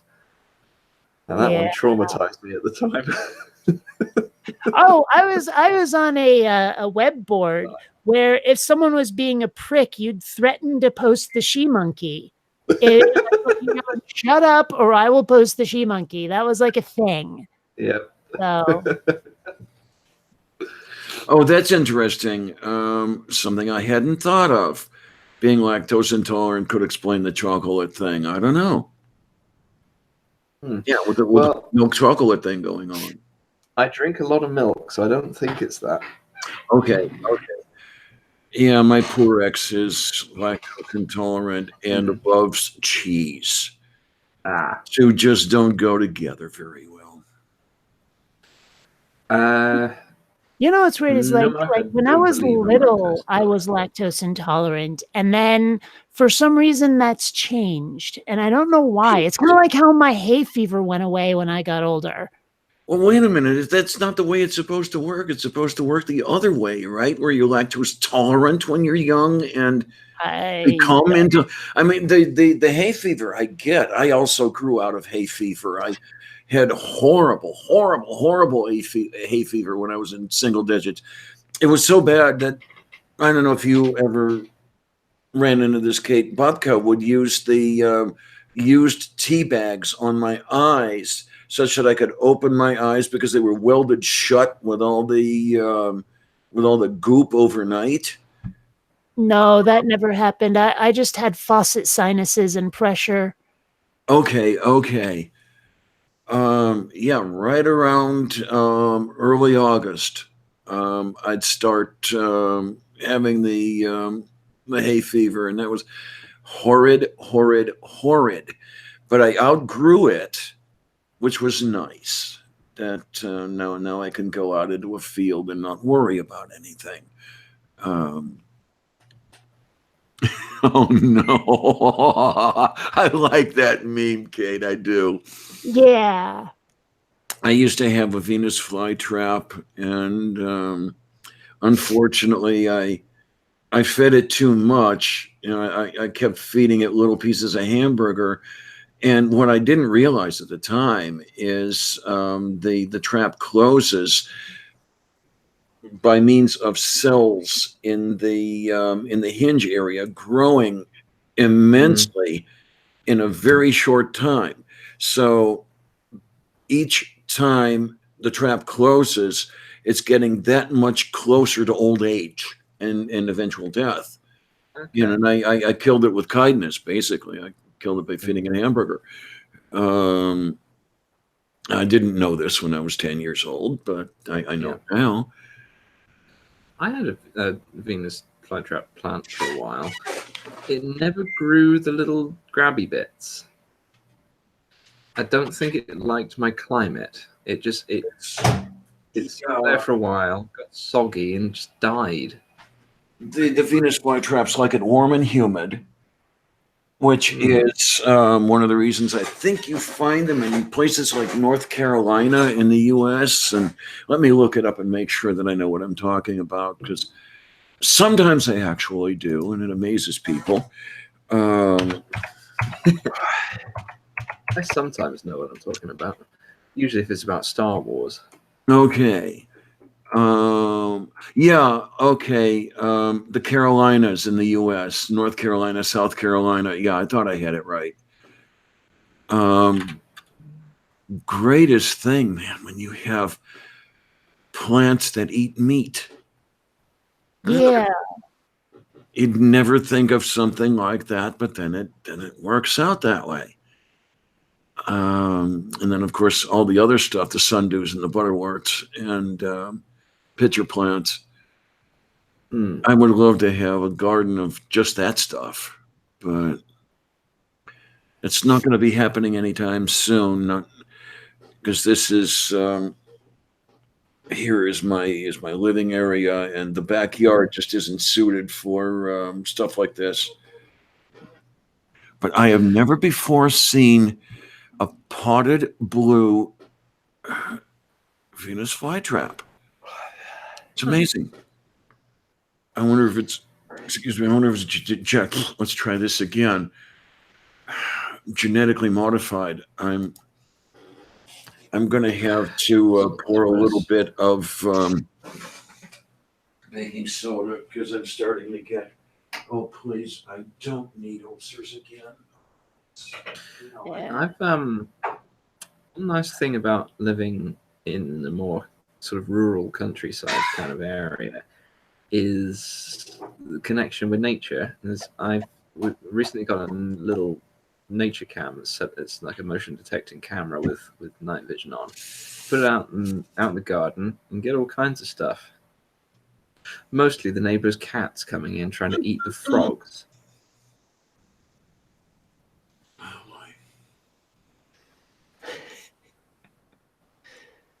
Okay. There, that's better. What is going on with that pie chart? Yeah, I'm going to have to get the the picture here. I've never seen anything like this. I want $5 for it. What is the plant? For Yeah, $5? it's a blue Venus flytrap. And I think the best thing I can do is copy the URL and put that up. Okay, here we go. Jillian, oh, it's not going to let me put it there. Darn it.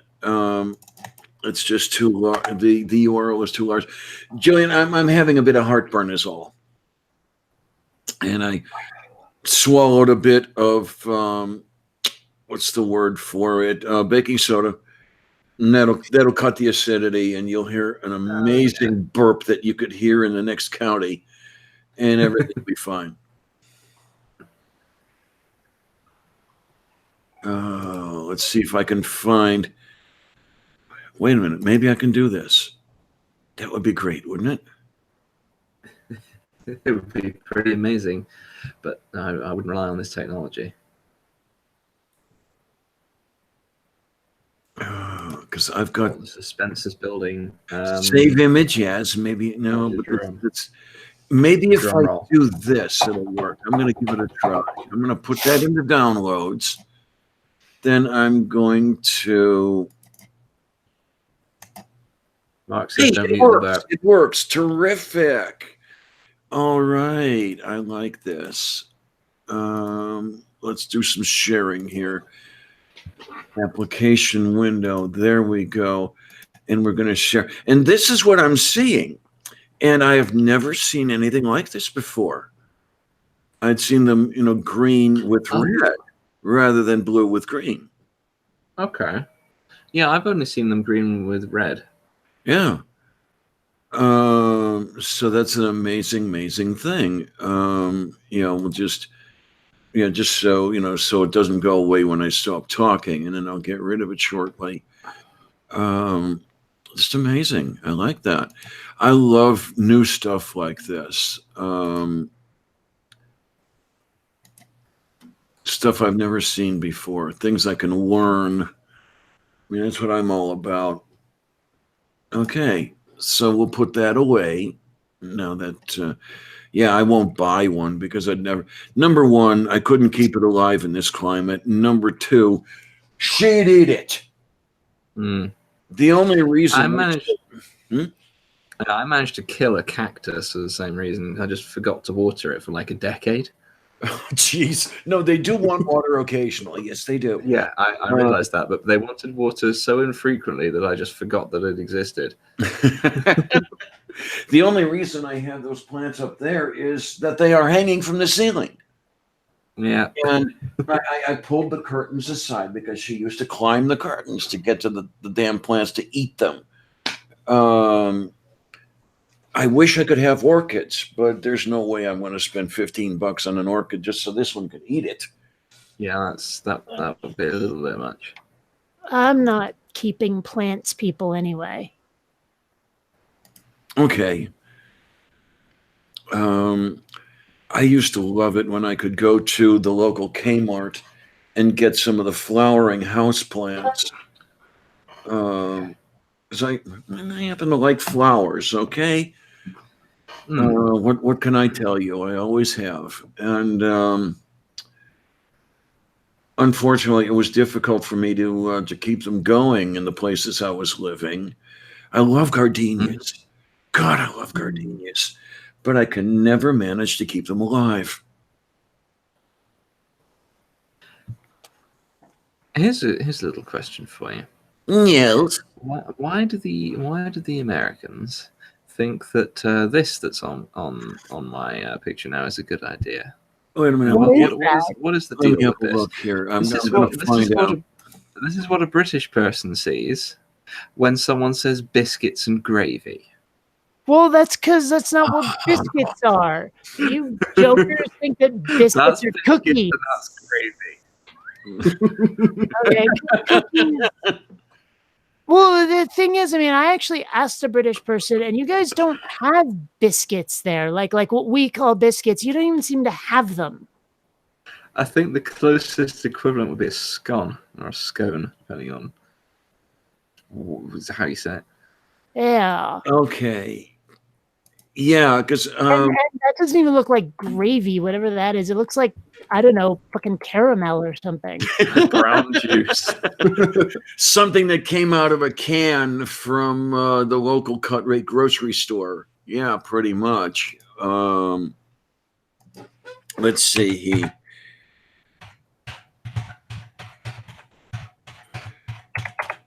When I work, see what pictures I have available that I can put in my picture thing.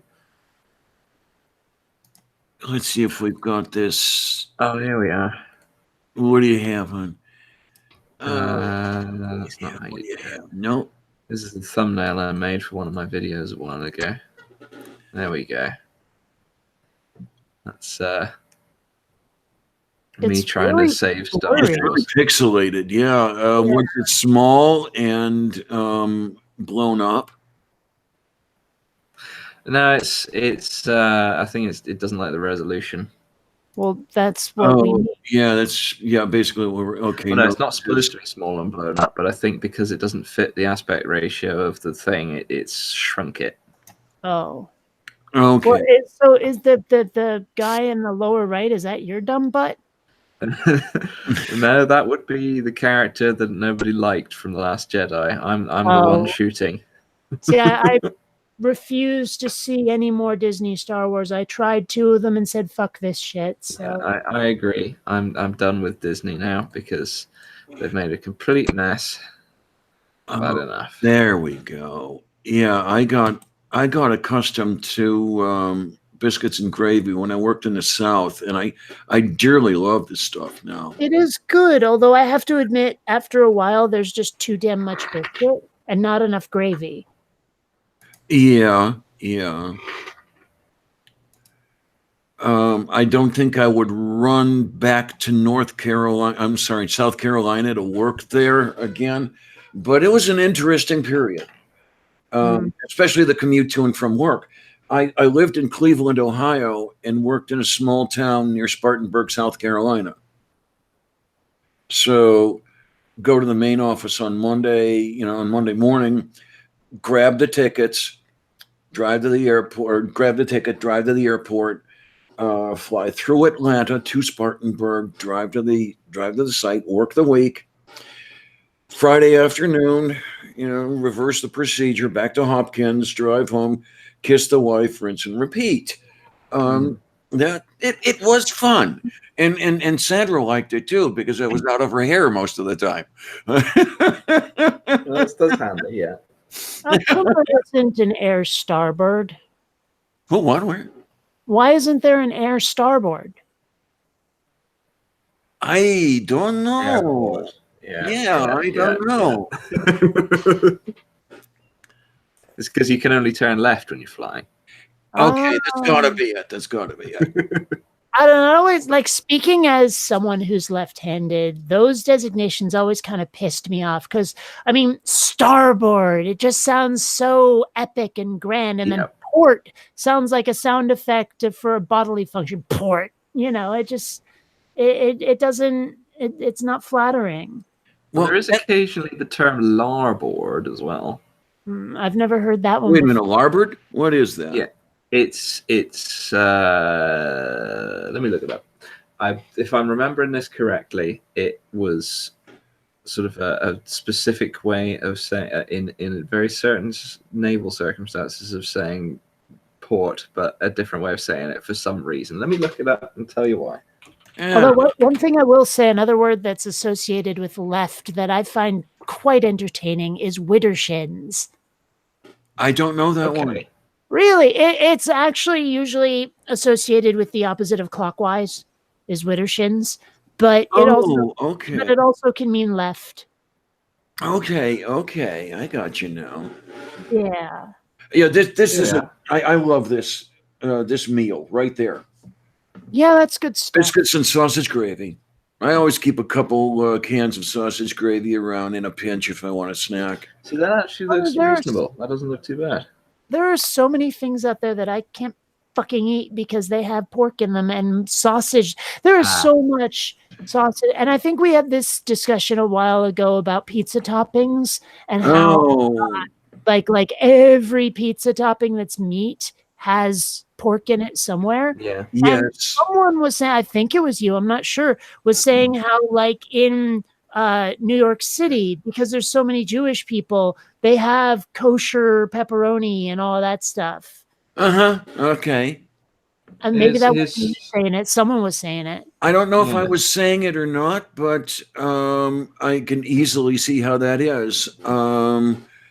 Here's larboard for you. Oh, let me pull this down. Here's larboard for you. It's from the Middle English something word I'm not sure how to pronounce, referring to the side of the ship on which cargo was loaded, changed for larboard in the 16th century in association with starboard. In the Royal Navy, it was not until 1844 that larboard was abandoned for port in reference to that side of the ship. The term port, however, had always been used when referring to the helm, i.e. sailing direction, in order to avoid confusion between starboard and larboard in such an important matter. That does make sense, kind of like how 5 and 9er were obviously, Oh, there's that nice. Finally. Turn to larboard. They turn to starboard and crash into a cliff. Oh, geez, yes. Well, there's the one I love to do. I haven't done it in a while, mainly because my coordination is so much shit. Putting my ear studs in and out is a real pain in the ass. So I don't change them up. Well, obviously you're doing it wrong if it's a pain in the ass.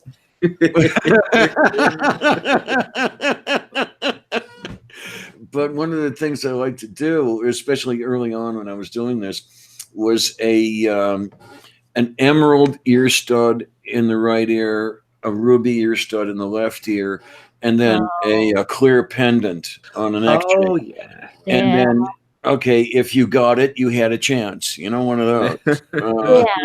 Yeah. Well, I have some earrings, and they're not very flattering because like dangly earrings don't look that good on me. But I have these earrings where one of them is blue and one of them is orange, and they're both these sort of ellipsoids, and they have like, I think it's the blue one has the upper torso and head of a stylized person, and the orange one has the legs. And if you get that one, then you have a chance. Okay. You've never played. It's Portal, isn't it? It's Portal, yes. Yeah, okay. And darn it, you couldn't see the smoke coming off my head here. I've got a question for you, actually, Kate. Yeah. When you're in the videos, do you like gel your hair down? Well, I do anyway. Yeah, it's just because once or twice when you've kind of tilted your head and the hair has just kind of gone like whip, sticking out to the side there. Like, well, solid. The problem is that my hair does not cooperate. I hate my hair because it's not naturally straight. My hair is naturally curly. If I let my hair do what it wants to, I would have a Jew fro.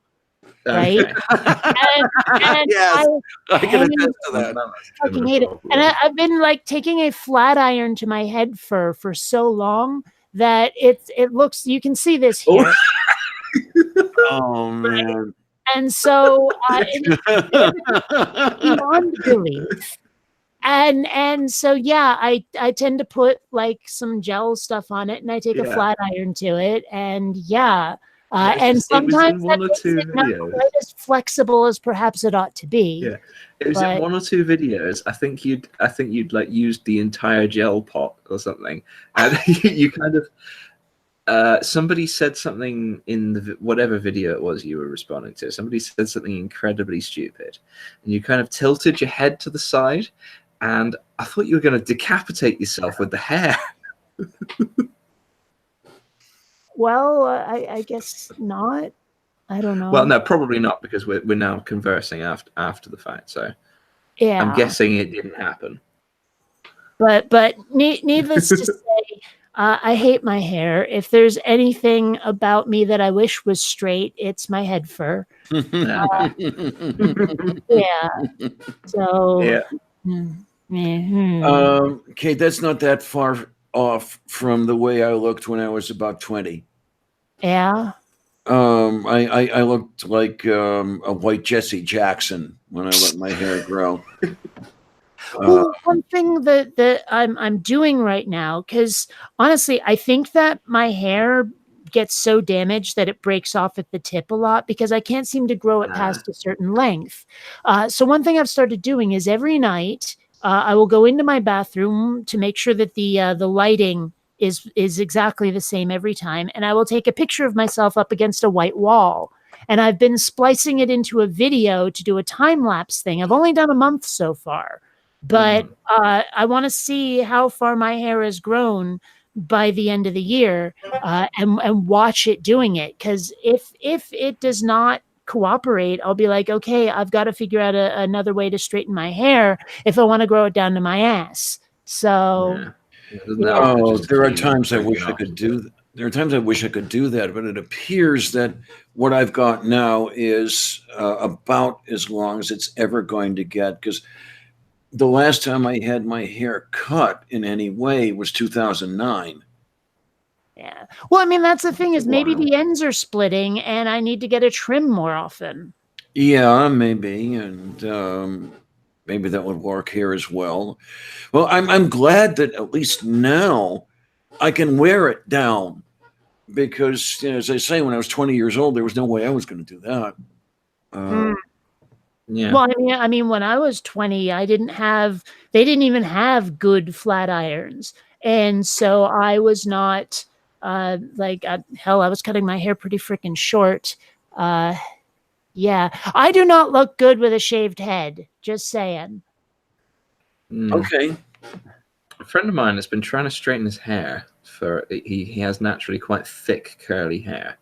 He keeps trying to straighten it to look, a bit more sensible, and not like he's got not like he's got a small hedgehog glued to the top of his head.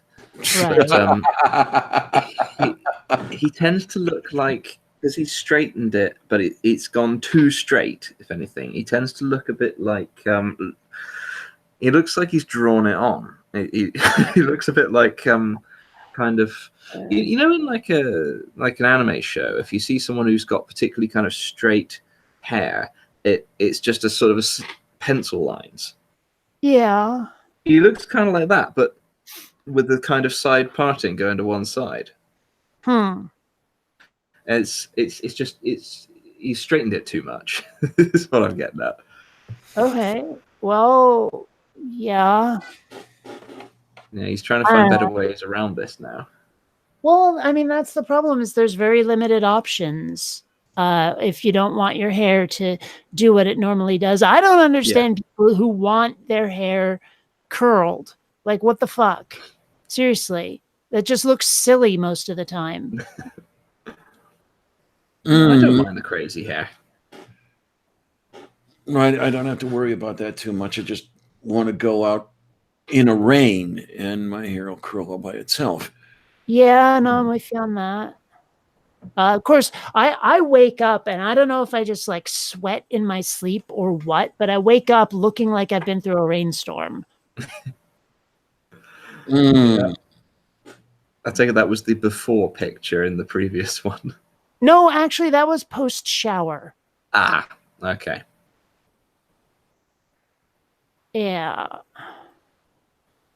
I suppose the shower part would involve frizzing it for the process of drying, wouldn't it? Yeah, pretty much. I mean, hell, if I take a brush to it, oh my gosh, I look like an explosion in a Velcro factory. Yeah, I can picture that. See, because I don't have too long hair, I don't have quite so much the same problem. But if you look at my little badger guy, the look I go for with the hair is kind of similar to that. That's kind of why I've got that on the badger. Actually, it's kind of pixelated. It's hard to see hair. It's also really dark. Yeah, well, I'm an antisocial nighttime guy. See, I like to hide in the shadows, and then people don't ask me to do things. Oh. Well, Yeah. now you kind of make me want to go find you just so I can ask you to do things. Like constantly nonstop. Hey, you want to do stuff? Hey, man, I need you to do this thing. This is what I was afraid of. You see, Well, you're just lucky you're on a different continent. You're lucky you're probably like $1,000 plane ride away. Also, that's why I don't tell people exactly where I am. Oh, I could find you if I had to. Then you're gonna come out to the woods to my little badger burrow, are you? Well, Poke your head in it. Wait, what are you doing? Yeah, I'm not gonna do that though.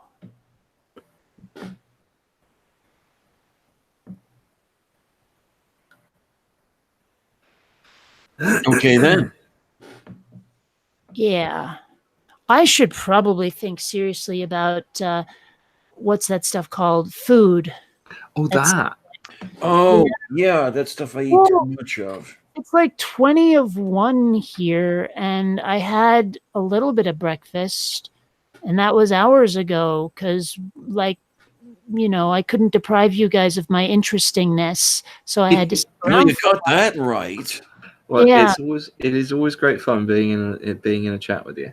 I Yeah. truly love being in chats with you, Kate. It's just you're somebody I can actually talk to. Somebody with an IQ somewhat above room temperature. It's true. Actually, I had my IQ tested once, and it's high enough to join Mensa, but really at the low end of that. I've never had like an official one. I've only done the quick cheap ones. Right. So, and as I'm sure you're aware, those are notoriously highly accurate. Oh, right. No, I've been tested twice, and I'm not really sure what mine is. I mean, it's up there. Let's face it. But it's like, what the hell does that mean? It's not.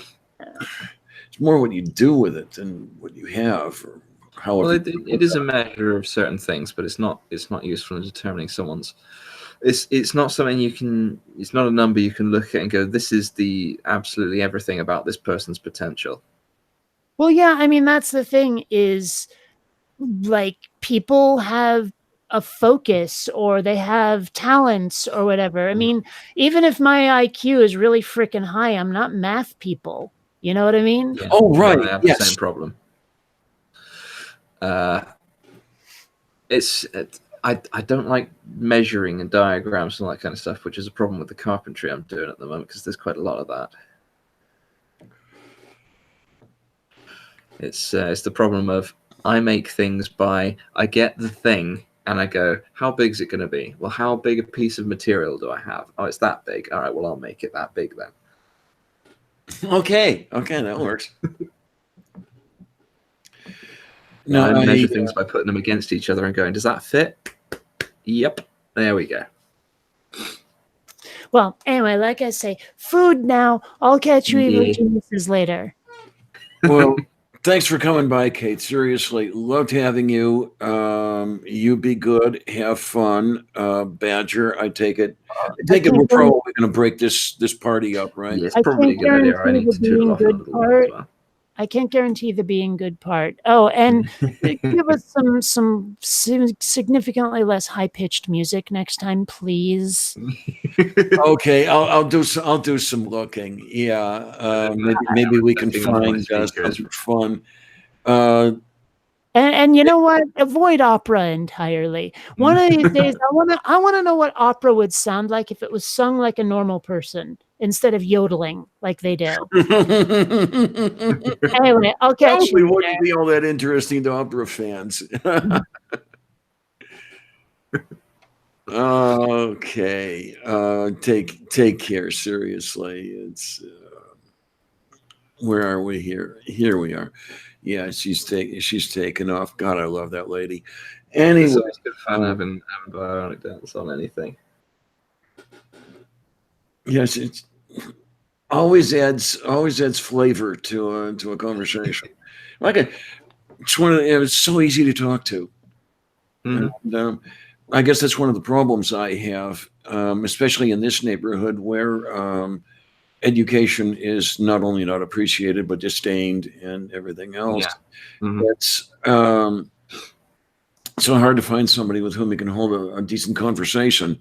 Um, well, I will say that Kate was talking about Mensa. There's another group called Intertel, which is essentially the top half of Mensa. All right. Where Mensa is the top 2%, Intertel's the top Yeah. 1%, and yeah, I never got around to paying the dues, but I'm definitely Intertel material. And Okay. Oh, is it? You got to pay them to be in it, kind of group. well, you have dues for Mensa as well. I mean, it's an organization that I've never really costs. looked into it too much. You do have costs and everything, so I don't see the problem. It's just that I don't have, what is it, $7,500 a year or something like that now. No, that would be an issue. The last time I was an active member was, I think, 92. I've never really looked into doing it because I've never had a proper IQ test, so I don't know if I'm actually up that far or not on the scale. I may find that I'm a little bit under that level, but I'm not sure. You're calling me now, are you? Not just sending me messages. Yeah, because I mean, okay, I'll go ahead and say it. As I was tested twice, once at 147 and the second time at 153. So it's kind of hard to find people to talk to, those people who really revel in being dumb Steelers fans. Yeah, I can see I that. don't know if you know about the Steelers. Not much. No. They are the local American football team. Oh, right. Okay. And these people eat, sleep, shit, and die. The Steelers.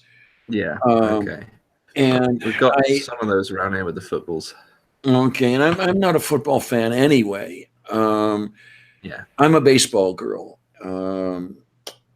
Everybody was after me when I was in school to play football because I was a big kid. That they wanted me on the defensive line. All that. Like George Carlin, I couldn't see 11 guys lining up against 11 other guys, beating the shit out of them and taking their land. That sort of thing. What I wanted to do, I wanted to play baseball. I wanted to pitch in the worst way, and unfortunately, I did. So that didn't work out too well. Should have settled for being a catcher then. Well, catchers are manager material anyway. But besides that, it's what do you have here going? Oh, Spooky wants me to shout out my cooking channel. Yeah, I did see that one, yeah. I suppose that I'll have to look it up and get the URL. I'm working on resurrecting my cooking channel. Just some of my favorite recipes, some of the stuff my babka taught me to cook. When I mentioned chicken paprikash at one point, I want to do a chicken paprikash episode. That'd be good. I had done a Slovak Easter menu. I had done a Lenten menu. Have you ever heard of Cincinnati chili? I've heard of both of those things independently of each other. Okay. Cincinnati chili is not a chili at all. It's more like a spaghetti sauce. Okay. It's from Cincinnati. It was invented there. Mediterranean spices with crumbled meat and everything. Now, the way you serve this stuff is amazing. Mm-hmm. Spaghetti on a plate. Then on top of that goes chopped onions. On top of that, I'm sorry, no, the spaghetti, and then the sauce goes on top, and then the chopped onions, and then the kidney beans, and then the shredded cheddar cheese. What kind of sauce are we talking about? It's almost like a Mediterranean flavored spaghetti sauce. Okay, all right. It's a thin sauce rather than Not a big chunky one. chili. Then, Not a chunky thing Right. at all. No, the meat is ground up very finely, usually through the fingers. I discovered it when I was, well, somebody I knew who owned a business at the end of my street in Cleveland had gone to Cincinnati for some reason. He found it there. He loved it. He did his best to duplicate the recipe when he came back home. And then when I was going back and forth to Cincinnati, I'd always stop at one of these Cincinnati chili shops, and because it's a cottage industry there, 2 or 3 different. If it's unique to the area, then that's the whole Yeah. thing. Yeah. And for a while, you could get it in the supermarkets. There was Nice. a brand called Skyline. It wasn't quite the same, but it was good enough to get you by. Let's see now. Oh, I'm supposed to be looking up my thing here. Yeah. Here's a question for you. Bad. Yes, dear. You have you mentioned sort of various Slavic origin kind of things to do with food and stuff earlier. Is that a thing that you're kind of connected to? Well, I was raised by Eastern Europeans. There we go. I've got a slight connection because a lot of them kind of work in areas that I've worked in, but not directly. Okay, his side of the family was Slovak. Her side was Polish. Okay. Because there's a chappie on the YouTube. I don't know if you've seen any of his videos. He goes by the name Boris. He does the channel's called, I think, Life of Boris. Sounds almost familiar. Yeah, he kind of blew up a little while ago. One of the things he's known for is cooking videos where he does various sort of Eastern European recipes. And I've tried to cook a couple of them, and the Christmas pork, as he put it, came out very well. Okay, I don't know if I know the Christmas pork. I don't know if that's what it would be officially called. That's what he called it. He did chibarek.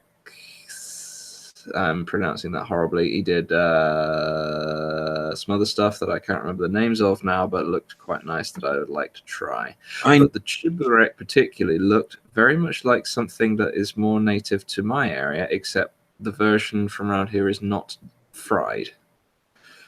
Are you aware of where I have a bit of a connection to southern England?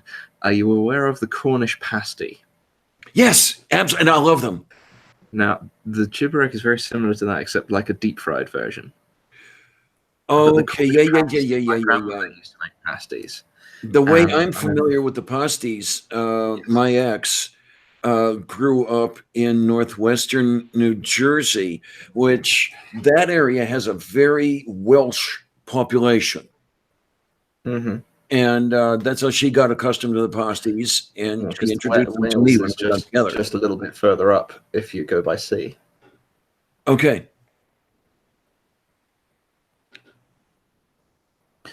But my grandmother used to make pasties, and that would be the thing. You know, there would be pasty night. We'd have the pasties, and it'll be yes. Meant smothered with gravy, and Yeah, I may have to actually make some of those for the channel. That'd be a good idea. I'd definitely like to see that. Now, I've only had 5 episodes out on my channel. I started it last year. I had put out, well, in January, I did the Cincinnati chili. Then I did a Lenten menu right around Ash Wednesday, which I think was close to St. Patrick's Day at the time because it was a late Easter. Do you know about halushki? No. It's a fried cabbage, onions, and noodles. And I use a whole lot of paprika in it. Okay. When I was growing up, it was Friday food because I am an ex-Catholic. And when I was young, there were still the rules about not eating meat on Friday. Yeah. So Babka would make the halushki, that was dinner, and something called zaparashka, which is kind of boring, but I dearly love it for the memories. You know how you make a gravy with the roux, the flour in the water, you brown the butter, and then you get that going, and you start adding the water, and you get this gravy consistency, and it's brown and stuff. Okay, yeah. If you add really minced onions and keep adding the water until it's the consistency of a thin broth, that is zapraszka, and you serve drop dumplings in it. Flour, water, egg, some baking powder, and you drop that into the zapraszka as it's cooking, and they cook up into dumplings, and it's good stuff. I mean, it's definitely not whole cuisine, okay, but I'm eating memories when I'm eating that stuff. Yeah. That was my Lenten menu because even now during Lent the Catholics don't eat meat on Fridays. Yeah. And then Okay. I did a bean stew, and then I did an Easter menu, which is let's see, there was tzirek, which is kind of like, well, it's sugar, milk, eggs, stirred all together and cooked very slowly until it starts to curdle. And then once you've got everything all curdled up really nicely, you put it through cheesecloth to drain it, and then form it into a ball. And by the time it's all formed and everything else, it looks like a yellow brain on the plate. But it's almost like a sweet scrambled eggs in a way. And then there was the Pascha, which is the Easter bread, a sweet bread. Yeah, you'd think American bread is sweet. This stuff is even sweeter, with the raisins and the sugar and everything else like that. And then I did a ham with a bourbon glaze. Now the bourbon glaze doesn't come from my childhood. It's just something I do now. I like a bit of that, yeah. Yeah, and that, oh my word, I think that episode ran an hour and a half because those three things I made. And then I just did one last week, lentil soup. I love, love, love lentil soup. And it's nutritious, it's delicious, and it's cheap. So I want to do the more things. It's the one problem with my cooking channel is I cook this stuff, I've got to eat it. But I'm already 50 pounds overweight. I'm trying to lose weight, people. Yeah. And I can't have all this trouble around the house. That's the problem. Once you start cooking good food, the weight bit just kind of, that becomes secondary. Oh man, and I tell you, I could have done it a couple of years ago, but when I quit smoking, man, did I gain the weight. That was good for 30 pounds right there. Quitting the smoking. Yeah, I used to hit a wall at 205. I was trying to lose weight, and I never could get lower than 205. Now I can't get lower than 220. For the love of Saint Gulick. Yeah. I mean, I'm heavier now than I was most of the time when I was trying to do the boy thing. Christ's sake. Yeah, I could see how that would be disheartening in a way.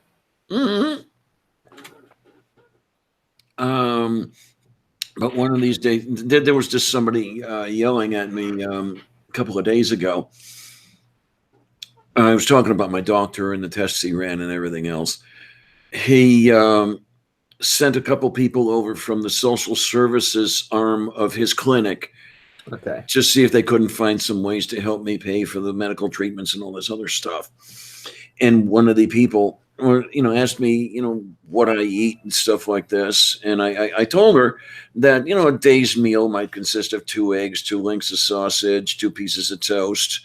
And she's looking at me, you've got to eat more than that. I said, I'm trying to lose weight. And if I eat any more than that, I gain, for Christ's sake. Yeah. I mean, when you're almost 62 years old, you don't have the metabolism you did 40 years ago. Okay. No, that's true. Oh man. I'm starting to realize I'm getting to a point in my life where my metabolism is starting to slow down a bit, and it's becoming an issue. Mhm. And Spooky, It's you're just absolutely getting right. to the point. It's just getting to the point where I notice that things I used to be able to eat like an entire thing, and now I need to cut down. That entire thing can be now 2 meals rather than 1. Oh, there was a time when I could eat an entire half gallon of, well, it's not half gallon anymore. It used to be when I was a girl, but now it's less than that. But still, one of the containers that used to be a half gallon, I used to be able to eat one of those full of ice cream. No, yeah. But now, if I did that, I would weigh 400 pounds. So with sausages, I'm a big fan of sausages. They're one of my favorite things. Yes. But I now find that if I eat like the full fried breakfast, if I have all the additions that I used to have even 5 or 6 years ago, if I have those now, by the time I've finished, I'm struggling to swallow. I'm getting to the point where I'm eating it and I'm going, well, there's too much grease in this. Oh, you seem to have gone a bit quiet there.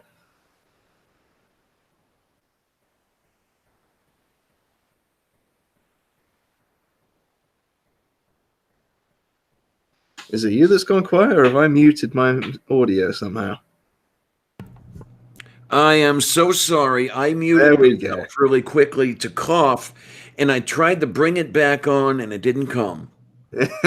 So I'm sure there was a very good joke bathroom in there, but I didn't hear it. So what was it? Oh, it's I'm telling the guys in the side chat to leave me alone here. Leave the fat dog alone. I mean, I'm just saying, let's see. When you jog, you leave potholes. When you look at the menu, you say, okay. Right, well, I got to make my escape any second now. Oh, bože můj. I've got a thing I need to get on with soon. You hear me say quite a lot, and that's from the people who raised me. Yeah. Well, that's Slovak, and it is Russian, and I think it might be in Polish as well. It's basically, oh my God.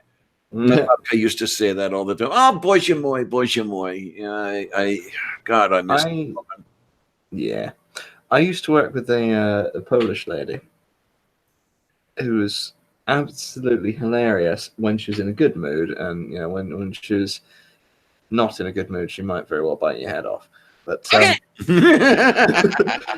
she was tiny as well. She was like really small, but very very forceful personality if required. But okay, yeah.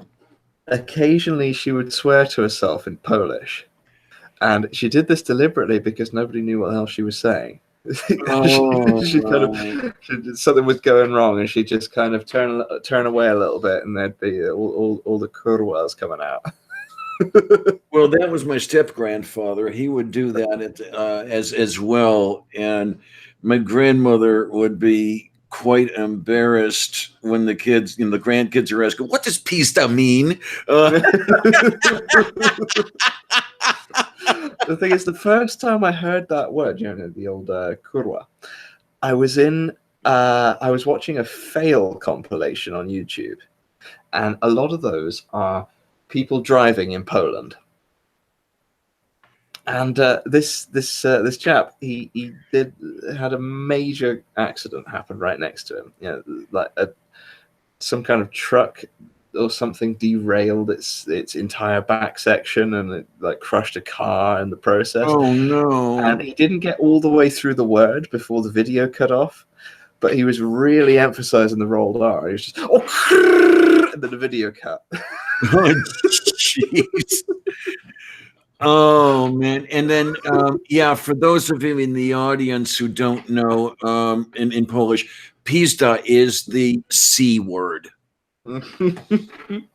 Yeah, he was good at that.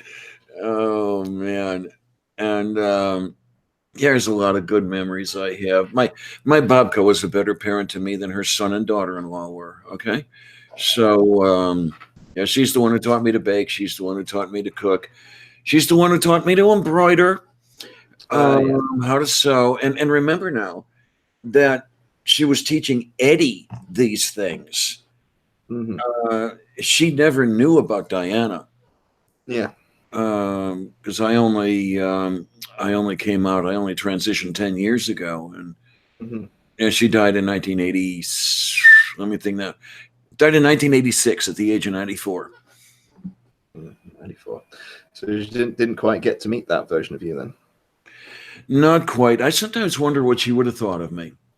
Hmm. I don't know. I mean, she, old enough and of the society that might have been conservative enough to not like it.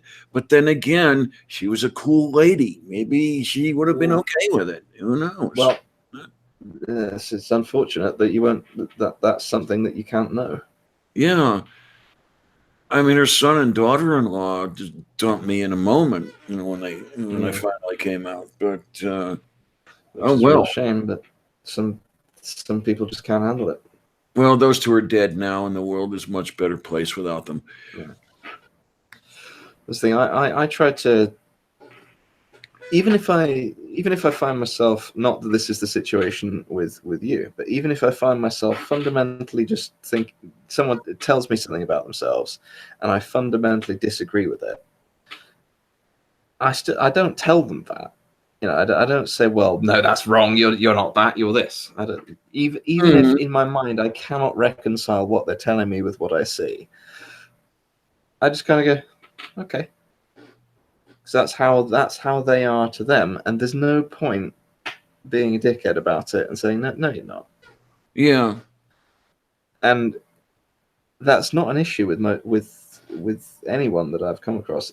With the whole trans thing, that's not an issue for me. I have no issue seeing someone as they want to be, and seeing them as they feel inside. There's no reason that can't be do you know what I'm trying to say? Oh yeah, absolutely. And I wish I could really pull it off. I wish I had the cash to really pull it off. But by the time I got through with genital surgery and a boob job, and especially All the things that you want to do for it. the electrolysis to get rid of the unwanted body and facial hair and everything else, I'd be going through $100,000 easily. Yeah. And I don't think 100,000 is going to fall out of the sky and into my lap at any time in the near future. That is one advantage of the NHS to an extent. Yeah, but there's the detraction from it, which is that I'm not sure what the time frame is, but in order to have the transition process funded under the NHS, someone correct me if I'm talking out my ass. I'm not sure if this is correct, but I think, if I'm understanding it correctly, one needs to live as the gender they want to transition to for a certain period of time. Yes, in order to qualify for the funded procedure under the NHS. Well, it's the same here. I mean, you're not qualifying for funding or anything, but in order to even approach somebody to say, I want this done, you need, they call it the real life test. Yeah. Let me think now. No, I'm not 100% sure that I'm... several letters of recommendation. Yeah. From a surgeon, from a psychiatrist. Yeah. That sort of thing. I'm not 100% sure I'm representing the NHS procedure correctly there. But I think that might be what it is. Now, to get my markers changed on paper. I do have a friend who is sort of midway through this procedure at the moment, but okay. My approach is, if someone wants to tell me something, they'll tell me. Otherwise, it's their business, and I don't ask. Yeah, I don't know how much help Demi could be. Andy Ordinary, I don't remember how much she's done. I remember she was going through some stuff to get the name changed and a few other things, but I don't know if she's applied for the surgery or anything like that. I can tell you, I will be going to this person's wedding. Yay! In a few months' time. I've just finished. I'm just finishing making a wedding present for them. Oh, yay! Yeah, with me, the real life test. Yeah, that's been done. I mean, I've been living 10 years, and I'm only sorry I could not have transitioned earlier. Yeah, but it's just the way things worked out. Yeah, and it's only recently become acceptable to consider doing that. That's the other thing. Yeah, when I was young, at the age I first started thinking about this sort of thing, no way would that have been. I would have ostracized myself from everything. Yeah. Dumped by family, unable to get a job, unable to find a place to live, all this other shit. Yeah. Well, if you know about Lynn Conway, the person who was the developer who, I believe we talked about this once before. Yeah, she lost her job with IBM because she had she transitioned. She had the transition surgery, and that was in 1968. I was even at the time, and I was actually even in 30 or 40 years, it's come on a huge amount. What is now understood to be able to be done and able to be accepted. Well, night, Doc. You be good. You have fun and stuff and things. Yeah, and well, I better make my escape as well. Yeah, you too, and that way I can hit the little girl's room. Or a cliff jumper. Is this the person you're talking about, hon? Me? I'm not sure. Okay, I'm gonna have to look up cliff jumper just for the heck of it. I don't remember running into that name before. I'm not entirely sure. I'll need to. I don't think I have either. Anyway, I better make mine. Thanks for coming by. Thanks for having me again. And if you'd like to come on my channel at some point for a chat about something, I'd very much like to have you on. Wow, that sounds like shitloads of fun. It really, really does. So we'll have to make a date. Just don't expect a blowjob or anything. Well, I think we'll be all right. I think we can handle that. I think we can handle sticking to discussion. There we go. There we go. I'll try, but I think I can contain myself. Okay. Thanks again, sweetness. It's great chatting. Thank everybody on the side chat for coming by. Man, we still have 9, and we started this. I put 2 hours. I put my channel in there a little while ago. So yeah, thank you very much for coming, everyone. It's been great reading some of your comments in there. Okay, then, and to everyone and all, may I say, thanks a lot, troops. See you on the other side. Thank you. Oh my. Okay.